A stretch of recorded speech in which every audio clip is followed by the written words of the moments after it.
ದೇವರಾದ ಯೇಸುಕ್ರಿಸ್ತನ ನಾಮದಲ್ಲಿ ನಿಮ್ಮೆಲ್ಲರಿಗೂ ನನ್ನ ಪ್ರೀತಿಯ ಅಭಿನಂದನೆಗಳು. ಇವತ್ತು ನಾವು ನಮ್ಮ ಧ್ಯಾನಕ್ಕೋಸ್ಕರವಾಗಿ ಆರಿಸಿಕೊಂಡಿರುವಂತಹ ಸತ್ಯವೇದ ಭಾಗ ಇಬ್ರಿಯರಿಗೆ ಬರೆದ ಪತ್ರಿಕೆ 10ನೇ ಅಧ್ಯಾಯ 35ನೇ ವಾಕ್ಯದಲ್ಲಿ ಇರುವಂಥದ್ದಾಗಿದೆ. ಇಬ್ರಿಯರಿಗೆ 10ನೇ ಅಧ್ಯಾಯ 35ನೇ ವಾಕ್ಯ ಏನು ಹೇಳುತ್ತದೆ ಎಂಬುದಾಗಿ ನೋಡುವುದಾದರೆ, ಹಾಗಾದರೆ ನಿಮ್ಮ ಧೈರ್ಯವನ್ನು ಬಿಟ್ಟು ಬಿಡಬೇಡಿರಿ, ಅದಕ್ಕೆ ಮಹಾ ಪ್ರತಿಫಲ ಉಂಟು.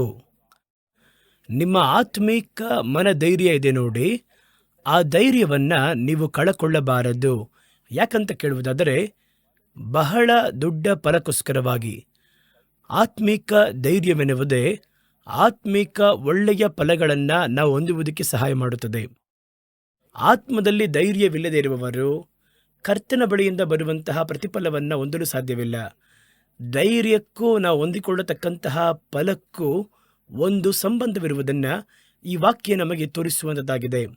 ಕೆಲವರು ಹೇಳ್ತಾರೆ, ಕರ್ತನು ನಮಗೆ ಕೊಟ್ಟಿರುವಂತಹ ಬಲ ಎನ್ನುವುದು ನೀವು ಸುಮ್ಮನೆ ಇದ್ರೂ ಕೂಡ ಕೊಡ್ತಾನೆ ಇರ್ತಾರೆ ಎಂಬುದು ಆ ರೀತಿ ಇಲ್ಲ. ನೀವು ಕರ್ತನ ಬಳಿಯಿಂದ ಜ್ಞಾನದ ಒಳಿತನ್ನು, ಆತ್ಮಿಕವಾಗಿರುವ ಒಳ್ಳೆಯ ಫಲಗಳನ್ನು ನೀವು ಹೊಂದಬೇಕೆಂದರೆ ನಿಮಗೆ ಮನಧೈರ್ಯವೂ ಬೇಕು. ಧೈರ್ಯದಿಂದಲೇ ಅವುಗಳನ್ನು ಹೊಂದಲು ಸಾಧ್ಯ. ನೀವು ಚೆನ್ನಾಗಿ ವಾಕ್ಯವನ್ನು ಓದಿ ನೋಡ್ರಿ. ಮಹಾ ಒಂದು ಫಲವನ್ನು ಉಂಟು ಮಾಡುವುದಕ್ಕೆ, ನೀವು ಫಲವನ್ನು ಹೊಂದುವುದಕ್ಕೆ ಆಸ್ಪದವಾಗಿರುವಂತಹ ಧೈರ್ಯವನ್ನು ಬಿಟ್ಟು ಬಿಡಬೇಡಿರಿ. ಯಾವ ಪರಿಸ್ಥಿತಿಯಲ್ಲೂ ನೀವು ಆತ್ಮಿಕ ಧೈರ್ಯವನ್ನು ಬಿಟ್ಟು ಬಿಡಲೇಬಾರದಂತೆ. ಆ ರೀತಿ ಹೇಳ್ತಾರೆ. ಯಾಕಿದನ್ನು ಮತ್ತೆ ಮತ್ತೆ ಆತ್ಮಿಕ ಧೈರ್ಯ ಎಂಬುದಾಗಿ ಹೇಳ್ತೀನಿ ಅಂತ ಕೇಳಿದರೆ, ಸಾಧಾರಣ ಲೋಕದ ಧೈರ್ಯ ಅಲ್ಲ ಇದು ಹೇಳ್ತಾ ಇರೋದು. ಆತ್ಮದಲ್ಲಿ ಉಂಟಾಗುವಂತಹ ಮನೋಧೈರ್ಯವಿದು. ಈ ಆತ್ಮಿಕ ಮನೋಧೈರ್ಯದಿಂದಲೇ ನಮಗೆ ಬಹಳ ಒಳಿತುಗಳು, ಫಲಗಳು ಉಂಟಾಗುತ್ತವೆ. ಹಾಗಾಗಿ ಈ ಧೈರ್ಯವು ನಮಗೆ ಕರ್ತನ ಆತ್ಮನಿಂದ ಕೊಡಲ್ಪಡುವಂಥದ್ದಾಗಿದೆ. ನೀವು ಅದನ್ನು ಬೆಳೆಸಿಕೊಳ್ಳಬೇಕು. ಕರ್ತನ ವಾಕ್ಯವನ್ನು ಓದುವುದರ ಮೂಲಕ, ಈ ಧೈರ್ಯವನ್ನು ಅಭ್ಯಾಸ ಮಾಡುವುದರ ಮೂಲಕ, ಧೈರ್ಯವಾಗಿ ನೀವು ನಿಲ್ಲುವುದರ ಮುಖಾಂತರ ಈ ಧೈರ್ಯವನ್ನು ನೀವು ಹೊಂದಿಕೊಳ್ಳಲು ಸಾಧ್ಯವಾಗುತ್ತದೆ ನಿಮ್ಮೊಳಗೆ. ಇದು ಪರಿಪೂರ್ಣವಾಗಿ ಆತ್ಮಿಕವಾದ ಧೈರ್ಯ. ಆತ್ಮಿಕ ಧೈರ್ಯದಿಂದಲೇ ಆತ್ಮಿಕ ಕಾರ್ಯಗಳನ್ನು, ಅದರ ಪ್ರತಿಫಲವನ್ನು ನಿಮ್ಮಿಂದ ಹೊಂದಲು ಸಾಧ್ಯ. ಈ ಧೈರ್ಯವೆನ್ನುವುದು ಯಾತಕ್ಕಾಗಿ ನಮಗೆ ಅವಶ್ಯವಾಗಿದೆ? ಹಾಗಾದರೆ ಯಾವ ಫಲವನ್ನು ಈ ಧೈರ್ಯದ ಮುಖಾಂತರವಾಗಿ ನಾವು ಹೊಂದಲು ಸಾಧ್ಯ ಎಂಬುದಾಗಿ ಸತ್ಯವೇದದಲ್ಲಿ ಕೆಲವೊಂದು ಕಾರ್ಯವು ನಮಗೆ ತಿಳಿಸಲ್ಪಟ್ಟದಾಗಿದೆ. ಅದರಲ್ಲಿ ಮೊದಲನೇ ಕಾರ್ಯ ಏನು ಗೊತ್ತಾ? ಅದರಲ್ಲಿ ಹೇಳ್ತಾರೆ, ನಂಬಿಕೆಯಲ್ಲಿ ನೀವು ನೆಲೆಯಾಗಿ ನಿಲ್ಲುವುದಕ್ಕಾಗಿ. ಒಬ್ಬ ಮನುಷ್ಯನು ಕಡೆಯವರೆಗೂ ತಾನು ಇಟ್ಟುಕೊಂಡಿರುವಂತಹ ನಂಬಿಕೆಯಲ್ಲಿ ಸೋತು ಹೋಗದೆ ನಿಲ್ಲಬೇಕೆಂದರೆ ಅವನಿಗೆ ಧೈರ್ಯ ಬೇಕು. ನಂಬಿಕೆಯೊಂದಿಗೆ ಧೈರ್ಯದೊಂದಿಗೆ ಕೂಡಿಸಿರಿ ಎಂಬುದಾಗಿ ವಾಕ್ಯ ಹೇಳುತ್ತೆ. ಹಾಗಾಗಿ ಆ ಧೈರ್ಯ ಇದೆ ನೋಡಿ, ಮನೋಧೈರ್ಯ. ಈ ಧೈರ್ಯವೇ ನಮ್ಮ ನಂಬಿಕೆಯನ್ನು ಕಳಕೊಳ್ಳದ ಹಾಗೆ ಕಾಪಾಡಿಕೊಳ್ಳುವುದಕ್ಕೆ ನಮಗೆ ಸಹಾಯ ಮಾಡುತ್ತದೆ. ಹಾಗಾದರೆ ಆತ್ಮಿಕ ರೀತಿಯಲ್ಲಿ ಧೈರ್ಯವಿಲ್ಲದೆ ಇದ್ದರೆ ಬರುವಂತಹ ಹೋರಾಟಗಳು, ಸಮಸ್ಯೆಗಳನ್ನು ನೋಡಿ ನಮ್ಮ ನಂಬಿಕೆಯನ್ನು ನಾವು ನಿರಾಕರಿಸುವುದಕ್ಕೆ ಸಾಧ್ಯತೆ ಇದೆ. ಸತ್ಯವೇದದಲ್ಲಿ ಮುಖ್ಯವಾಗಿ ನಮಗೆ ಹೇಳಲ್ಪಡುವಂತಹ ಕಾರ್ಯವೇನೆಂದರೆ ನಂಬಿಕೆ. ಈ ನಂಬಿಕೆಯನ್ನು ಮಾತ್ರ ನಾವು ಕಳೆದುಕೊಳ್ಳಬಾರದು. ಸೈತಾನನು ಒಬ್ಬ ಮನುಷ್ಯನ ಬಳಿಯಲ್ಲಿ ಹೋರಾಡುವುದು ಕೂಡ ಅವನ ನಂಬಿಕೆಯನ್ನು ದೇವರ ಬಳಿಯಿಂದ ಬೇರ್ಪಡಿಸುವುದಕ್ಕೋಸ್ಕರ, ಬೇರೆ ಯಾತಕ್ಕೋಸ್ಕರವಾಗಿಲ್ಲ. ಅವನು ಬರುವುದು ನಮ್ಮ ನಂಬಿಕೆಯನ್ನು ಹಾನಿ ಮಾಡುವುದಕ್ಕೂ, ನಂಬಿಕೆಯನ್ನು ಕಳಕೊಳ್ಳುವಂತೆ ಮಾಡುವುದಕ್ಕೂ. ಕಳ್ಳನ್ನು ಕಳ್ತನ ಮಾಡುವುದಕ್ಕೂ, ದರೋಡೆ ಮಾಡುವುದಕ್ಕೂ, ನಾಶ ಮಾಡುವುದಕ್ಕೂ ಬರ್ತಾನೆ ಬಿಟ್ಟರೆ ಯಾವುದಕ್ಕೂ ನಿಮ್ಮ ಬಳಿ ಬರುವುದಿಲ್ಲ ಎಂಬುದಾಗಿ ಹೇಳಿ ಸೈತಾನನ ಕುರಿತಾಗಿ ದೇವರು ಹೇಳಿದ್ದಾರೆ. ಸರಿ, ಲೋಕರೀತಿಯಾಗಿರುವ ಕಳ್ಳರು ಮನೆಗೆ ಬಂದರೆ ಅವರು ಏನನ್ನ ಕಳ್ತನ ಮಾಡ್ತಾರೆ ಎಂಬುದಾಗಿ ನಮಗೆ ಕೆಲವೊಂದು ಕಾರ್ಯಗಳು ಗೊತ್ತು. ಮನೆಯಲ್ಲಿ ಬಂಗಾರ ಕಳ್ತನ ಮಾಡ್ತಾನೆ, ಹಣಕಾಸಿನ ಕಳ್ತನ ಮಾಡ್ತಾರೆ, ಬೆಲೆ ಕಟ್ಟಲಾಗದಿರುವ ವಸ್ತುಗಳನ್ನು ಕದೀತಾರೆ, ಹೊರಗೆ ಬೈಕ್ ನಿಲ್ಲಿಸಿದ್ರೆ ಎತ್ಕೊಂಡು ಹೋಗ್ಬಿಡ್ತಾರೆ. ಈ ರೀತಿಯಾಗಿ ಅವರು ಏನು ಕದೀತಾರೆ ಎಂಬುದಾಗಿದೆ. ಸೈತಾನನ ಒಬ್ಬ ಮನುಷ್ಯನ ಬಳಿಯಲ್ಲಿ ಅಥವಾ ದೇವರ ಮಕ್ಕಳ ಬಳಿಯಲ್ಲಿ ಏನು ಕದಿಯಲು ಸಾಧ್ಯ? ಅವನಿಗೆ ಏನು ಬೇಕಾಗಿದೆ? ನೀವು ಮನೆಯಲ್ಲಿಟ್ಟಿರುವಂತಹ ಬಂಗಾರ ಅವನಿಗೆ ಬೇಕಾ? ಇಲ್ಲ. ನೀವು ಇಟ್ಟುಕೊಂಡಿರುವಂತಹ ಹಣಕಾಸು ಅವನಿಗೆ ಬೇಕಾ? ಅಥವಾ ಹೊರಗೆ ನಿಲ್ಲಿಸಿದ್ರಲ್ಲ 2 ವೀಲರ್ 4 ವೀಲರ್, ಅದು ಬೇಕಾ? ಇಲ್ಲ. ಮತ್ತೇನು ಬೇಕು? ಏನು ಬೇಕು ಅಂದರೆ, ನೀವು ಕರ್ತನ ಬಳಿಯಲ್ಲಿ ನಂಬಿಕೆಯಿಂದ ಇರಬಾರ್ದು. ನಿಮ್ಮನ್ನು ಹೇಗಾದರೂ ಕದ್ದುಕೊಂಡು ಹೋಗಬೇಕು. ನಿಮ್ಮ ನಂಬಿಕೆಯನ್ನು ಕದಿಯಬೇಕು. ಯಾಕೆಂದರೆ ನಂಬಿಕೆ ಇಲ್ಲದೆ ದೇವರಿಗೆ ಪ್ರಿಯವಾಗಿರುವುದು ಆಗದಿರುವ ಕಾರ್ಯ ಅಂತ ಸತ್ಯವೇದ ಹೇಳುತ್ತಲ್ಲ. ನೀವು ಎಷ್ಟೋ ಏನೇ ಮಾಡಿದ್ರೂ ಕಾಣಿಕೆ ಕೊಡ್ತೀರಾ, ಬೇರೆ ಏನೇನೋ ಮಾಡ್ತೀರಾ. ಸಭೆಯಲ್ಲಿ ಬಂದು ಪೈಂಟ್ ಹೊಡಿಬೇಕು ಅಂತ ಹೇಳಿದ್ರೆ ನಾನೇ ಸ್ಪಾನ್ಸರ್ ಮಾಡಿದೆ ಕಣ್ರಿ. ಸೇವಕರಿಗೆ ಯಾವ ಸೇವಕರು ಬಂದರೂ ನಮ್ಮ ಮನೆಯಲ್ಲಿ ಊಟಕ್ಕೆ ಕೊಡ್ತೀವಿ, ನಾವೇ ಉಪಚಾರ ಮಾಡ್ತೀವಿ ಸಭೆಯಲ್ಲಿ, ಎಲ್ಲ ಕರೆಕ್ಟೇ. ಆದರೆ ಸತ್ಯವೇದ ಹೇಳುತ್ತೆ, ನಂಬಿಕೆ ಇಲ್ಲದೆ ಕರ್ತನಿಗೆ ಪ್ರಿಯವಾಗಿರುವುದೆನ್ನುವುದು ಆಗದಿರುವ ಕಾರ್ಯ. ನಂಬಿಕೆ ಇಲ್ಲದೆ ಕೂಡ ಈ ಕಾರ್ಯವನ್ನು ಕೆಲವರು ಮಾಡ್ತಾರೆ. ಭಯ ಅಥವಾ ಯಾವುದಾದ್ರೂ ಒಂದು ಆಶೀರ್ವಾದ ನಮಗೆ ಸಿಗುತ್ತೆ ಎನ್ನುವ ಒಂದು ಭಾವನೆ. ಆದರೆ ಸತ್ಯವೇದ ಹೇಳುತ್ತೆ, ನೀವು ಏನೇ ಮಾಡಿದರೂ ಕೂಡ ಅದನ್ನು ನಂಬಿಕೆಯಿಂದ ಮಾಡಬೇಕು. ಕರ್ತನ ಕಾರ್ಯವು ಎಂಬುದಾಗಿ ಕರ್ತನ ಮೇಲೆ ಇಟ್ಟಿರುವ ಒಂದು ನಂಬಿಕೆ. ನಂಬಿಕೆ ಇಲ್ಲದಿದ್ದರೆ ನೀವು ಮಾಡುವಂಥ ಯಾವ ಕ್ರಿಯೆ ಆಗಿರ್ಬೋದು ಪರಲೋಕದಲ್ಲಿ ಫಲವನ್ನು ತರುವುದಿಲ್ಲ. ಹಾಗಾದರೆ ಅದರಿಂದ ಸೈತಾನ ಏನು ಮಾಡ್ತಾನೆ ಅಂದರೆ, ಒಬ್ಬ ಮನುಷ್ಯನು ಫಲವಿಲ್ಲದವನಾಗುವುದಕ್ಕೆ, ಕರ್ತನೊಂದಿಗೆ ಐಕ್ಯತೆ ಇಲ್ಲದವನಾಗಿರುವುದಕ್ಕೂ, ಸಂಪರ್ಕ ಕಡಿತವಾದಂತೆ ಇರಬೇಕೆಂದರೆ ಇವರಿಬ್ಬರನ್ನು ಐಕ್ಯಪಡಿಸುವ ಈ ನಂಬಿಕೆಯಲ್ಲಿ ಕೈ ಇಡಬೇಕು. ಆಗ ನಮಗೆ ಬರುವಂಥ ಯಾವುದೇ ಹೋರಾಟವಾಗಿದ್ದರೂ ಕೂಡ, ನೀವು ಒಂದು ವೇಳೆ ಸೇವೆ ನಿಮಿತ್ತವಾಗಿ ಬರುವ ಹೋರಾಟಗಳು, ಸ್ನೇಹಿತರಿಂದ ಬರುವಂತಹ ಹೋರಾಟಗಳು, ಸಭೆಯವರಿಂದ ಬರುವಂತಹ ಹೋರಾಟಗಳು, ಯಾವ ಹೋರಾಟವನ್ನು ನೀವು ನೋಡಿದ್ರೂ ಕೂಡ ಒಬ್ಬ ಕರ್ತನ ಮಗನಿಗೆ ಬರುವಂತಹ ಹೋರಾಟಗಳೆಲ್ಲವುಗಳ ಕೇಂದ್ರ ಕಾರ್ಯ ನಿಮ್ಮ ನಂಬಿಕೆ ನಿಮ್ಮೊಳಗಿಂದ ಕಳಕೊಳ್ಳುವಂತೆ ಮಾಡುವುದಕ್ಕೋಸ್ಕರವಾಗಿ ಇರುತ್ತೆ. ನೀವೊಂದು ವೇಳೆ ಗಮನಿಸಿ ನೋಡ್ರಿ, ನಮಗೆ ರಕ್ಷಣೆ ಹೊಂದಿದ ನಂತರ ದೇವರ ಮಕ್ಕಳಿಗೆ ಬರುವಂತಹ ಯಾವುದೇ ಹೋರಾಟದ ಕೊನೆಯ ಅಂಶ ಅಥವಾ ಕೇಂದ್ರ ಬಿಂದು ಅಂತ ನೋಡುವುದಾದರೆ, ನಿಮ್ಮ ನಂಬಿಕೆಯನ್ನು ಹಾಳು ಮಾಡಬೇಕು, ದೇವರನ್ನು ದೂಷಣೆ ಮಾಡಬೇಕು, ದೂಷಿಸಿ ಅನಂತರ ಪ್ರಾಣ ಬಿಡಬೇಕು. ಯೋಬನಿಗೆ ಅದೇ ರೀತಿಯೇ ದೊಡ್ಡ ಶೋಧನೆ ಬಂದಿತ್ತು. ಅವರು ದೇವರಿಗೋಸ್ಕರವಾಗಿ ತಮ್ಮ ಜೀವಿತವನ್ನೇ ಒಪ್ಪಿಸಿಕೊಟ್ಟಿದ್ದರು.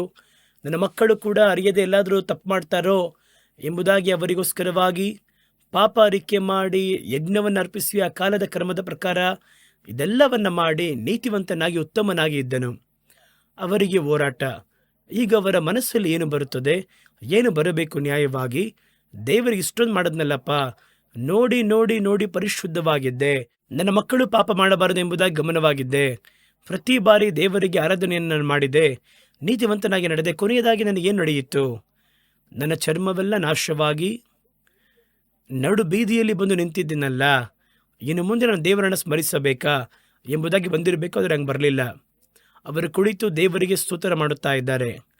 ಹಾಗಾದರೆ ತಕ್ಷಣ ಅದನ್ನು ಅವರಿಗೆ ನೆನಪಿಸುವುದಕ್ಕೋಸ್ಕರವಾಗಿ ಮನುಷ್ಯನನ್ನು ಕಳಿಸ್ತಾನೆ ಸೈತಾನನು. ಅವನಿಗೆ ಬಹಳ ಹತ್ತಿರ ಸ್ನೇಹದಲ್ಲಿದ್ದ ಸ್ನೇಹಿತರು.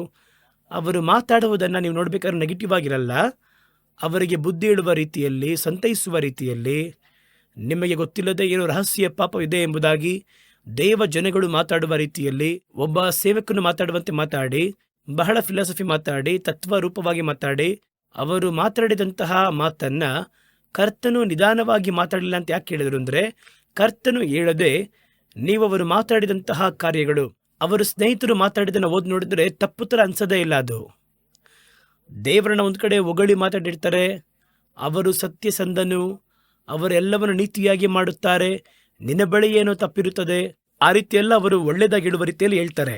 ಅವರು ಮಾತಾಡಿದ್ದನ್ನ ಕರ್ತನು ಯಾಕೆ ಅವರು ನಿಧಾನವಾಗಿ ಮಾತಾಡಲಿಲ್ಲ, ನನ್ನ ಕೋಪ ಅವರ ಮೇಲೆ ಆವರಿಸಿತು ಅಂತ ಯಾಕೆ ದೇವರು ಹೇಳಿದರು ಅಂತ ಕೇಳಿದ್ರೆ, ಅವರು ಮಾತಾಡಿದ್ದನ್ನು ಸುಮ್ಮನೆ ಓದಿದ್ರೆ ತಪ್ಪಿಕೊಳ್ಳಕ್ಕಾಗದೇ ಇಲ್ಲ. ಆದರೆ ಅವರು ಮಾತಾಡಿದಂತಹ ಉದ್ದೇಶವೇನೆಂದರೆ ಯೋಬನ ನಂಬಿಕೆಯನ್ನು ತಳಮಳ ಮಾಡುವಂಥದ್ದು. ಸೈತಾನನವರನ್ನು ಕಳುಹಿಸಿ ಅವರ ಹೃದಯವನ್ನು ತುಂಬಿಸಿ ಮಾತಾಡುವಂತೆ ಮಾಡಿ, ನಿನಗೆ ಮಾಡ್ದಲ್ಲ ನಿನಗೇನು ಸಿಕ್ತು, ನಿನಗೆ ನಡ್ಕೊಂಡಲ್ಲ ನಿನಗೇನು ಸಿಕ್ತು, ಹಿಂಗೆಲ್ಲ ಯೋಬನು ಒಂದೊಂದಕ್ಕೂ ಉತ್ತರ ಕೊಡ್ತಾನೆ ಇದ್ದಾರೆ. ಸೈತಾನ ನೋಡ್ದ, ಇನ್ನು ಮುಂದೆ ನೇರವಾಗಿ ಇಳಿಯೋದು ತಾನೇ. ಹೆಂಡತಿಯನ್ನು ಪ್ರೇರೇಪಿಸಿ ಹೆಂಡತಿ ಬಂದು ಹೇಳುತ್ತಾಳೆ, ಇನ್ನು ನಿನ್ನ ಉತ್ತಮತನದಲ್ಲಿ ಸತ್ಯವಂತನಾಗಿದ್ದೀಯಾ? ದೇವರು ದೇವರು ದೇವರು ಯಾವಾಗ ನೋಡಿದ್ರು ನಿನ್ನ ಉತ್ತಮತನದಲ್ಲಿ ನಿಮ್ಮ ನಂಬಿಕೆಯಲ್ಲಿ ದೃಢವಾಗಿದ್ದೀರಾ? ದೇವರನ್ನ ದೂಷಣೆ ಮಾಡಿದ್ರೆ ನಂಬಿಕೆ ಹೋಯ್ತು.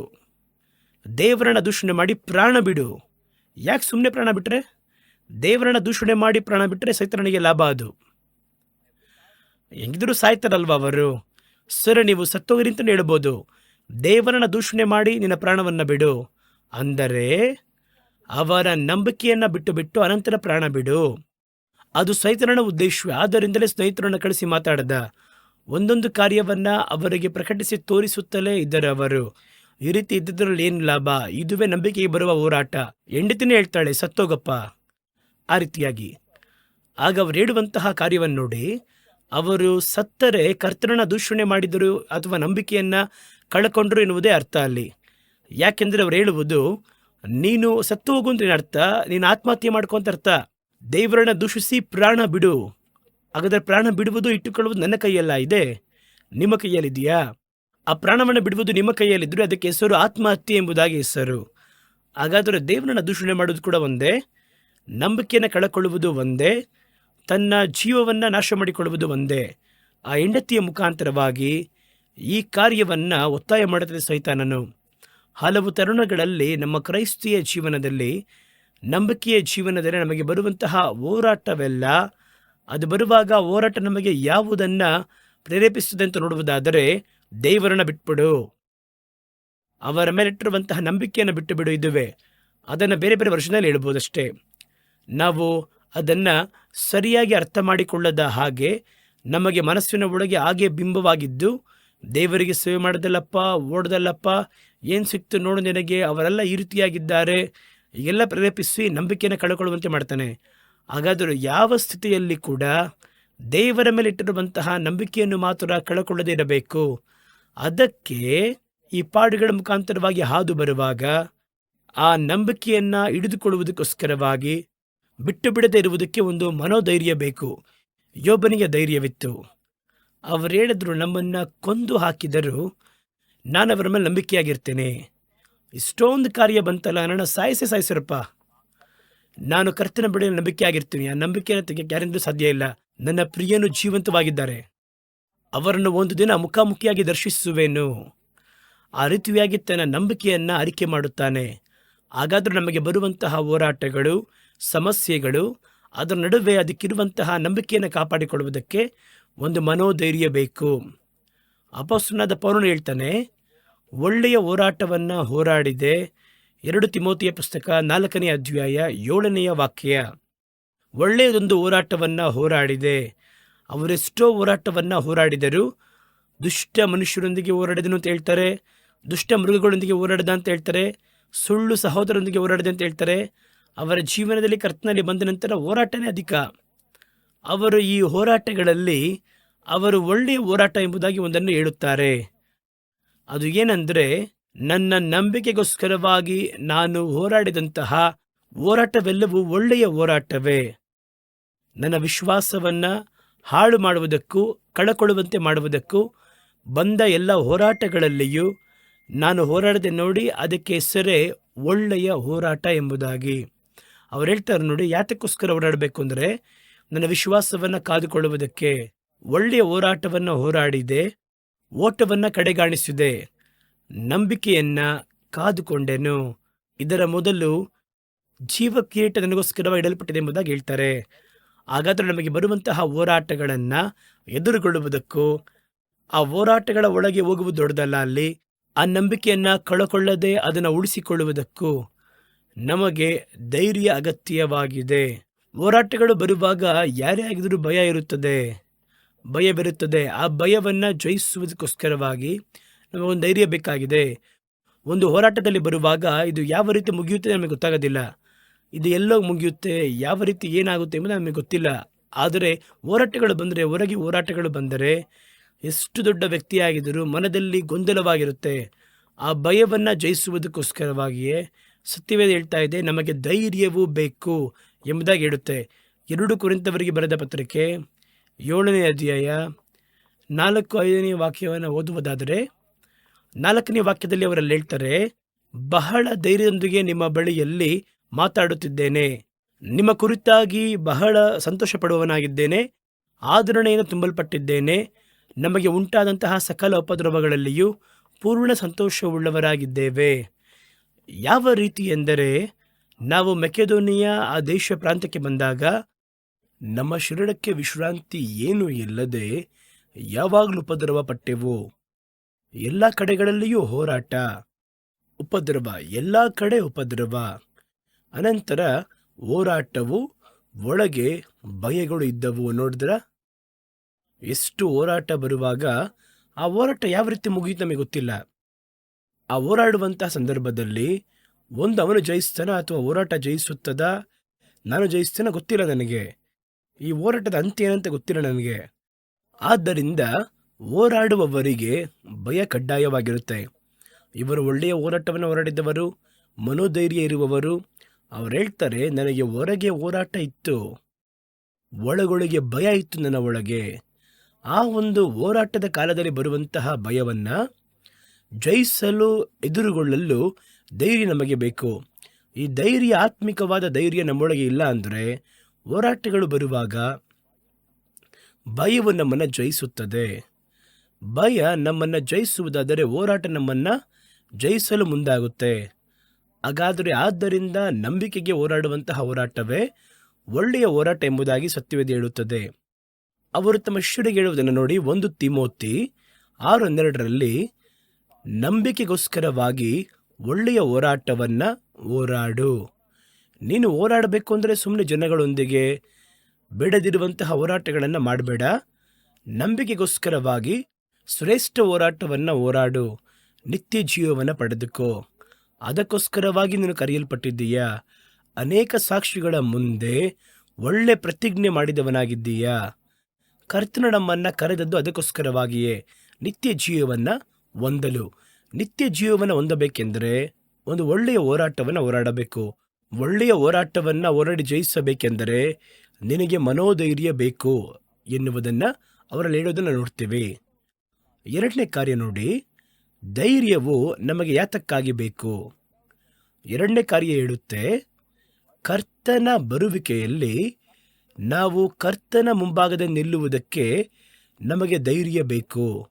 1 ಯೋಹಾನನ ಪುಸ್ತಕ 2ನೇ ಅಧ್ಯಾಯ 25ನೇ ವಾಕ್ಯ ಹೇಳುತ್ತದೆ, ಈ ರೀತಿ ಇರುವಲ್ಲಿ ಮಕ್ಕಳೇ, ಅವರು ಪ್ರಕಟವಾಗುವಾಗ ನಾವು ಆತನ ಬರುವಿಕೆಯಲ್ಲಿ ಅವರ ಮುಂದೆ ನಾಚಿಕೆಗೊಡದೆ ಧೈರ್ಯವಾಗಿರುವ ಹಾಗೆ ಅವರೇ ನೆಲೆಯಾಗಿರಬೇಕು.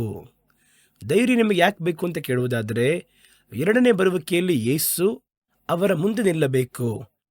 ಯಾಕೆ ಇದನ್ನು ಆಗಾಗ ಒತ್ತು ಕೊಟ್ಟು ಹೇಳ್ತಾರೆ ಅಂದರೆ, ಲೂಕ 20ನೇ ಅಧ್ಯಾಯದಲ್ಲಿ ಇವೆಲ್ಲವುಗಳನ್ನು ತಪ್ಪಿಸಿಕೊಂಡು ಮನುಷ್ಯಕುಮಾರನು ಬರುವಾಗ ಆತನ ಮುಂದೆ ನಿಲ್ಲುವುದಕ್ಕೆ ಪೂರ್ಣ ಶಕ್ತರಾಗುವಂತೆ. ಹಾಗಾದರೆ ಯಾಕೆ ದೇವರ 2ನೇ ಬರುವಿಕೆಯಲ್ಲಿ ಅವರ ಮುಂದೆ ನಿಲ್ಲುವುದರಲ್ಲಿ ಅದಕ್ಕೆ ಯಾಕೆ ನಮಗೆ ಧೈರ್ಯ ಬೇಕು ಅಂತ ಕೇಳುವುದಾದರೆ, ಸತ್ಯವೇದದಲ್ಲಿ ಚೆನ್ನಾಗಿ ಓದಿ ನೋಡಿದ್ರೆ, ಕರ್ತನ 2ನೆಯ ಬರುವಿಕೆಯಲ್ಲಿ ಕರ್ತನು ಗೋಧಿಯನ್ನು, ಒಟ್ಟನ್ನು 2 ವಿಭಾಗಿಸ್ತಾರೆ. ಅವರ ಬರುವಿಕೆಯಲ್ಲಿ ಈ ಬಾರಿ ಬರುವುದು ಸುಮ್ಮನೆ ಬಂದ್ವಿ ಅಥವಾ ಅವರು ಯಾವುದೋ ಯೋಜನೆಯನ್ನು ಮಾಡಿ ಮತ್ತೆ ಪರಲೋಕಕ್ಕೆ ಹೋಗಲು ಬರ್ತಿಲ್ಲ.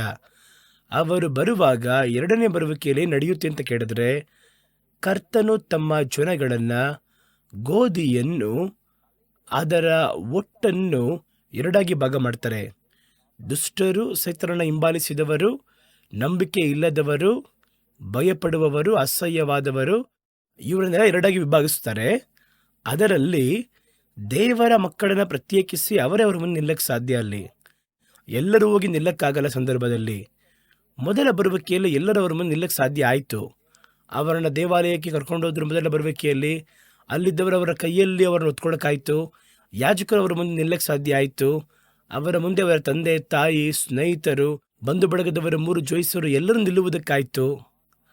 ಆದರೆ 2ನೆಯ ಬರುವಿಕೆ ಆ ರೀತಿ ಅಲ್ಲ. ಯೇಸು ಒಬ್ಬ ಬಾಲ ಮಗುವಾಗಿ ಬರಲ್ಲ, ಚಿಕ್ಕ ಮಗುವಾಗಿ ಪ್ರಕಟವಾಗಲ್ಲ. ಅವರು ಪೂರ್ಣ ಶಕ್ತಿಯಿಂದ ಮಹಿಮೆಯ ಅರಸನಾಗಿ ಪ್ರಕಟವಾಗ್ತಾರೆ. ಅವರನ್ನು ನೋಡಕ್ಕೆ ಸಾಧ್ಯವೇ ಇಲ್ಲ. ಅವರು ಸೂರ್ಯನ ಹಾಗೆ. ಹಾಗಾದರೆ ಕರೆಯಲ್ಪಟ್ಟಂತಹ, ದೇವರಲ್ಲಿ ನೆಲೆಯಾಗಿ ನಿಲ್ಲುವಂತಹ ದೇವರ ಮಕ್ಕಳು ಮಾತ್ರ ಅವರ ಮುಂದೆ ನಿಲ್ಲಕ್ಕೆ ಸಾಧ್ಯ. ಅಲ್ಲಿ ಅವರ ಮುಂದೆ ಅವರ ಮುಖವನ್ನು ಕೂಡ ಯಾರು ನೋಡೋಕ್ಕಾಗಲ್ಲ, ಧೈರ್ಯವಿರುವುದಿಲ್ಲ. ಹಾಗಾದರೆ ಅವ್ರು ಹೇಳ್ತಾರೆ, ಅವರ ಮುಂದೆ ನಿಲ್ಲುವುದಕ್ಕೆ ಧೈರ್ಯವಾಗಿರುವ ಹಾಗೆ ನಿನ್ನನ್ನು ದೇವರು ತನ್ನೊಂದಿಗೆ ಸೇರಿಸಿಕೊಳ್ಳುವುದಕ್ಕೆ ನಿಮಗೆ ಮನೋಧೈರ್ಯ ಬರಬೇಕು ಅಂತಿದ್ರೆ ನೀವು ಅವರ ನೆಲೆಯಾಗಿರಬೇಕು. ಆಗ ಆ ಧೈರ್ಯ ನಿಮಗೆ ಬರುತ್ತದೆ ಎಂಬುದಾಗಿ ಅವ್ರು ಹೇಳ್ತಾರೆ. ಹಾಗಾದರೆ ಆ ಧೈರ್ಯ ಬರಬೇಕು ಅಂದರೆ ನಾವು ಕರ್ತನೊಂದಿಗೆ ನೆಲೆಯಾಗಿ ನಿಲ್ಲುವ ಅನುಭವದಲ್ಲಿ ಇರಬೇಕು. ಆ ಧೈರ್ಯ, ಇವಾಗ ಅವ್ರನ್ನ ನೋಡ್ತೀವಿ, ಅವರನ್ನ ನೋಡಿದ್ರೆ ಬೇರೆ ಥರ ಕಾಣಿಸುತ್ತೆ. ಅವರು ಅಗ್ನಿ ಜ್ವಾಲೆಯಂತೆ ಇದ್ದಾರೆ. ಸೈತಾನ ಒಂದು ಕಡೆ ಭಯಪಡ್ತಾನೆ, ಅವನು ಅರ್ಚಾಡುವಂಥ ಶಬ್ದ ಒಂದು ಕಡೆ ಕೇಳಿಸ್ತಾ ಇದೆ. ಕರ್ತನ ದೇವದೂತರು ಹಿಡಿದು ಬಂದು ದುಷ್ಟರನ್ನ ಸರಪಣಿಗಳಿಂದ ಕಟ್ಟಿ ಕರ್ಕೊಂಡು ಹೋಗ್ತಾರೆ. ಭಯಂಕರವಾಗಿದೆ. ಇವಾಗ ಅವರು ಮುಂದೆ ಹೋಗಿ ನಿಲ್ಲಬೇಕು ಕರ್ತನ ಮುಂಭಾಗದಲ್ಲಿ. ಹಿಂದೆ ನೀವು ನೋಡಿದ್ದು ಶಿಲುಬೆಯಲ್ಲಿ ನೋಡಿದ ಯೇಸುವಲ್ಲ, ಪರ್ವತ ಪ್ರಸಂಗದಲ್ಲಿ ನೋಡಿದ ಹಾಗೆ ಇಲ್ಲ. ಅವರು ಬೇರೆ ಥರ ಇವಾಗ ತೋರಿಸ್ತಾ ಇದ್ದಾರೆ. ಬೆಂಕಿ ಜ್ವಾಲೆಯಾಗಿ ನ್ಯಾಯ ತೀರ್ಪನ್ನು ಮಾಡಿ ಸಂಹಾರವನ್ನ ಭೂಮಿಯಲ್ಲಿ ಸಾಧಿಸಿ ತಮ್ಮ ಜನಗಳನ್ನು ಮಾತ್ರ ಕೂಡಿಸಿಕೊಂಡು ಉಳಿದ ಕಡೆ ಅಲ್ಲ ಬೆಂಕಿ ಅಲ್ಲಿ ಸೈತಾನನನ್ನು ಹಿಡಿತಾ ಇದ್ದಾರೆ. ಸೈತಾನನೊಂದಿಗೆ ಇದ್ದವರನ್ನು ಹಿಡಿತಾ ಇದ್ದಾರೆ, ಕಟ್ತಾ ಇದ್ದಾರೆ. ಈಗ ಅವರು ಮುಂದೆ ಹೋಗಿ ನಿಲ್ಲಬೇಕು. ಹೆಂಗಿರುತ್ತೆ? ಹಾಗಾದರೆ ಅವರ ಮುಂದೆ ನಿಲ್ಲುವಂತಹ ಧೈರ್ಯ ನಿಮಗೆ ಬರಬೇಕು ಅಂದರೆ ನೀವು 2 ಕಾರ್ಯವನ್ನು ಮಾಡಬೇಕು ಅಂತ ಸತ್ಯವೇದ ಹೇಳುತ್ತೆ. ಒಂದು, ಅವರ ಬಳಿಯಲ್ಲಿ ಯಾವಾಗಲೂ ಪ್ರಾರ್ಥನೆ ಮಾಡಿ ಎಚ್ಚರವಾಗಿರಿ. ಲೂಕ 21ನೇ ಅಧ್ಯಾಯ 36ನೇ ವಾಕ್ಯ. ಆದುದರಿಂದ ಇನ್ನು ಸಂಭವಿಸಲಿರುವಂತಹ ಇವೆಲ್ಲವುಗಳಿಂದ ನೀವು ತಪ್ಪಿಸಿಕೊಂಡು ಮನುಷ್ಯಕುಮಾರನ ಮುಂಭಾಗದಲ್ಲಿ ನಿಲ್ಲುವುದಕ್ಕೆ ನೀವು ಪೂರ್ಣ ಶಕ್ತರಾಗುವಂತೆ ಎಲ್ಲ ಕಾಲದಲ್ಲಿಯೂ ಪ್ರಾರ್ಥನೆಯಿಂದ ಎಚ್ಚರವಾಗಿರಿ ಅಂತ ಹೇಳಿದರು. 2ನೇ ಕಾರ್ಯವನ್ನು ಹೇಳ್ತಾರೆ. ಅದುವೇ ಈಗ ನಾವು ಓದಿದ್ದು ಯೋಹಾನ 1 ಯೋಹಾನ 2:28. ಈಗಿರುವಲ್ಲಿ ಮಕ್ಕಳೇ, ಅವರು ಪ್ರಕಟವಾಗುವಾಗ ಅವರ ಬರುವಿಕೆಯಲ್ಲಿ ಅವರ ಮುಂದೆ ನಾಚಿಕೆಯನ್ನು ಪಡದೆ ಧೈರ್ಯವಾಗಿ ನಿಲ್ಲತಕ್ಕ ಹಾಗೆ ಅವರಲ್ಲಿ ನೆಲೆಯಾಗಿರಿ. ಹಾಗಾದ್ರೆ 2 ಕಾರ್ಯವನ್ನು ಮಾಡುವವನು ನೆಲೆಯಾಗಿ ನಿಲ್ಲಕ್ಕೆ ಸಾಧ್ಯ. ಒಂದು, ಪ್ರಾರ್ಥನೆ ಮಾಡುವನು, ಎಚ್ಚರವಿದ್ದು ಪ್ರಾರ್ಥನೆ ಮಾಡುವನು. ಇನ್ನೊಂದು, ಕರ್ತನಲ್ಲಿ ನೆಲೆಯಾಗಿರುವವನು. 2 ಕಾರ್ಯವನ್ನು ಮಾಡಿದ್ರೆ ಮಾತ್ರ ಅವರನ್ನು ನೋಡ್ತಿರಲ್ಲ, ದೇವರನ್ನು ನೋಡುವುದು ಬೇರೆ ಬಿಂಬದಲ್ಲಿರುತ್ತೆ. ಒಂದು ಮಧ್ಯಾಹ್ನದ ಬಿಸಿಲು ಬಡಿಯುವ ನಡು ಬಿಸಿಲು, ಅಂಥ ಒಂದು ಬಿಸಿಲಲ್ಲಿ ಬೇರೆ ಕಣ್ಣಲ್ಲಿ ಸೂರ್ಯನ ನೋಡೋಕ್ಕಾಗತ್ತೆ ನಿಮ್ಮಿಂದ? ಸಾಧ್ಯ ಇಲ್ಲ. ಸೂರ್ಯನೇ ನೋಡೋಕ್ಕಾಗಲ್ಲ ಅಂದರೆ ಇವರು 1000 ಸೂರ್ಯನಿಗೆ ಸಮವಾಗಿ ಅವರ ಮಹಿಮೆ ಪ್ರಕಟವಾಗುತ್ತೆ. ಆಕಾಶದಲ್ಲಿ ಮಿಂಚು ಬಿಡುತ್ತಲ್ಲ, ಪಳಿಚ್ ಪಳಿಚ್ ಅಂತ. ಬರೀ ಕಣ್ಣಲ್ಲಿ ನೋಡೋಕ್ಕಾಗುತ್ತಾ? ಭಯವಾಗಿದೆ ಅಲ್ವಾ? ಕಣ್ಣು ದೃಷ್ಟಿ ಕೂಡ ಹೊಟ್ಟೋಗುತ್ತಲ್ವಾ? ಮಿಂಚುಗಳನ್ನ ಕೈಯಲ್ಲಿ ಅಡಗಿಸಿರುವವರನ್ನ ಯಾವ ರೀತಿ ನೋಡೋಕ್ಕೆ ಸಾಧ್ಯ? ನೋಡೋಕ್ಕಾಗಲ್ಲ. ಧೈರ್ಯ, ಅವರ ಮುಂದೆ ನಿಲ್ಲಕ್ಕಾಗಲ್ಲ. ಅವರನ್ನು ನೋಡಿದ್ರೆ ಕೋಪ ಒಂದು ಕಡೆ ಒತ್ತು ಉರಿತಾ ಇರುತ್ತೆ. ತಮ್ಮ ಮಕ್ಕಳನ್ನ ಬಾ ಬಾ ಬಾ ಅಂತೇಳಿ ಮತ್ತೊಂದು ಕಡೆಯಲ್ಲಿ ತಮ್ಮ ತೀರ್ಪ ನೆರವೇರಿಸುತ್ತಾ ಇರ್ತಾರೆ. ಸೈತಾನನ ರಾಜ್ಯ ಬೀಳುತ್ತೆ. ಸೈತಾನನು ಹಾಗೆ ಸರಪಣಿಯಲ್ಲಿ ಕಟ್ಟಲ್ಪಟ್ಟು ಹಿಡಿಯಲ್ಪಡ್ತಾನೆ. ಅವನಿಗೆ ಸಂಬಂಧಪಟ್ಟ ಅಧಿಕಾರಿಗಳು, ದೂತರು, ಅವನ ಜೊತೆ ಇದ್ದವರು, ಉದ್ಯೋಗಸ್ಥರು, ಅಧಿಪತಿಗಳು, ಅರಸರು ಎಲ್ಲರೂ ಸೆರೆ ಹಿಡಿಯಲ್ಪಡ್ತಾರೆ. ದೊಡ್ಡ ಅರುಚಾಟದ ಶಬ್ದ. ಇವಾಗ ಹೋಗಿ ಅವರು ಮುಂದೆ ಹೋಗಿ ನಿಲ್ಲಬೇಕು. ಹೆಂಗಿರುತ್ತೆ? ಭಯವಾಗಿರುತ್ತೆ. ಅದಕ್ಕೆ ಅವರು 2 ಉಪಾಯವನ್ನು ಹೇಳ್ತಾರೆ. ಪ್ರಾರ್ಥನೆ ಮಾಡಿರಿ, ಕರ್ತನಲ್ಲಿ ನೆಲೆಯಾಗಿರಿ. ಯಾಕೆ ಅಂತ ಕೇಳುವುದಾದರೆ, ನೀವು ಇವರನ್ನ ಪ್ರಾರ್ಥನೆಯಲ್ಲಿ ಕಾದಿರಬೇಕಾದರೆ ಆಗಾಗ ದರ್ಶಿಸುತ್ತೀರಾ, ನೀವು ಅವ್ರನ್ನ ನೋಡ್ತೀರಾ, ಅವರೊಂದಿಗೆ ಮಾತಾಡ್ತೀರಾ, ಅವರೊಂದಿಗೆ ಒಂದು ಸ್ನೇಹವನ್ನು ಬೆಳೆಸಿಕೊಳ್ಳುತ್ತೀರಾ. ಅವರು ನೆಲೆಯಾಗಿರಬೇಕಾದ್ರೆ ಅವರೊಂದಿಗೆ ನೀವು ಸಂಭಾಷಣೆ ಮಾಡ್ತೀರಾ, ಅವರೊಂದಿಗೆ ಯಾವಾಗಲೂ ನೋಡ್ತಾ ಇರ್ತೀರಾ. ನಿಮ್ಮ ಪ್ರಾರ್ಥನೆಯಲ್ಲಿ ಅವ್ರನ್ನ ನೋಡ್ತೀರಾ. ನೀವು ಅವರ ಬಳಿ ಸತ್ಯವೇದವನ್ನು ಓದಬೇಕಾದ್ರೆ ಅವ್ರು ನಿಮ್ಮ ಬಳಿ ಮಾತಾಡ್ತಾರೆ. ದೈವ ಸಮ್ಮುಖದ ವಾಡಿಕೆಯನ್ನು ರೂಢಿಸ್ಕೋತೀರಾ. ನೀವು ಆಗಾಗ ನೋಡುವ ಒಬ್ಬರನ್ನು ಇವಾಗ ನೋಡಬೇಕಾದ್ರೆ ನಿಮಗೆ ಇವಾಗ ಭಯ ಬರ್ತೀರ. ನಾನು ಅವಾಗವಾಗ ಅವ್ರು ನೋಡ್ತಾ ಇದ್ದೀನಲ್ಲ, ಅವ್ರನ್ನ ನನಗೆ ತಿಳಿದವರು ತಾನೇ ಅಲ್ಲಿ ಗೊತ್ತಿದ್ದಾರೆ. ಹಾಗಾದ್ರೆ ನೋಡಿದ ಕೂಡಲೇ ಒಂದು ಸಂತೋಷ ಬಂದ್ಬಿಡುತ್ತೆ. ಒಂದು ದೊಡ್ಡ ಮುಖ್ಯವಾದ ಸ್ಥಳಗಳಿಗೆ ನಾವು ಹೋಗ್ತೀವಿ, ಒಂದು ಇಂಟರ್ವ್ಯೂಗೆ ಹೋಗ್ತೀವಿ, ಭಯಪಡಿಸ್ತಾರೆ. ಭಯಂಕರವಾಗಿದೆ ಕಣ್ರಿ ಇಂಟರ್ವ್ಯೂ, ಅದು ಈ ರೀತಿ ಹಂಗೆಲ್ಲ ಮಾತಾಡ್ತಾರೆ. ಹಾಗೆ ನಡುಗುತ್ತಾ ಇರ್ತೀರಾ. ಒಳಗೋಗಿ ನೋಡಿದ್ರೆ ಅಲ್ಲಿ ನಿಮ್ಮ ಜೊತೆ ಓದಿದಂತಹ ಅಲ್ಲಿ ಸ್ನೇಹಿತನು ಇಂಟರ್ವ್ಯೂಗೋಸ್ಕರ ಕೂತಿದ್ದಾರೆ. ಅಲ್ಲಿ ತಕ್ಷಣ ಭಯ ಹಾಗೆ ಮಾರ್ಪಟ್ಟೋಗಿ ನಮಗೊಂದು ಮನೋಧೈರ್ಯ ಬಂದ್ಬಿಡುತ್ತೆ.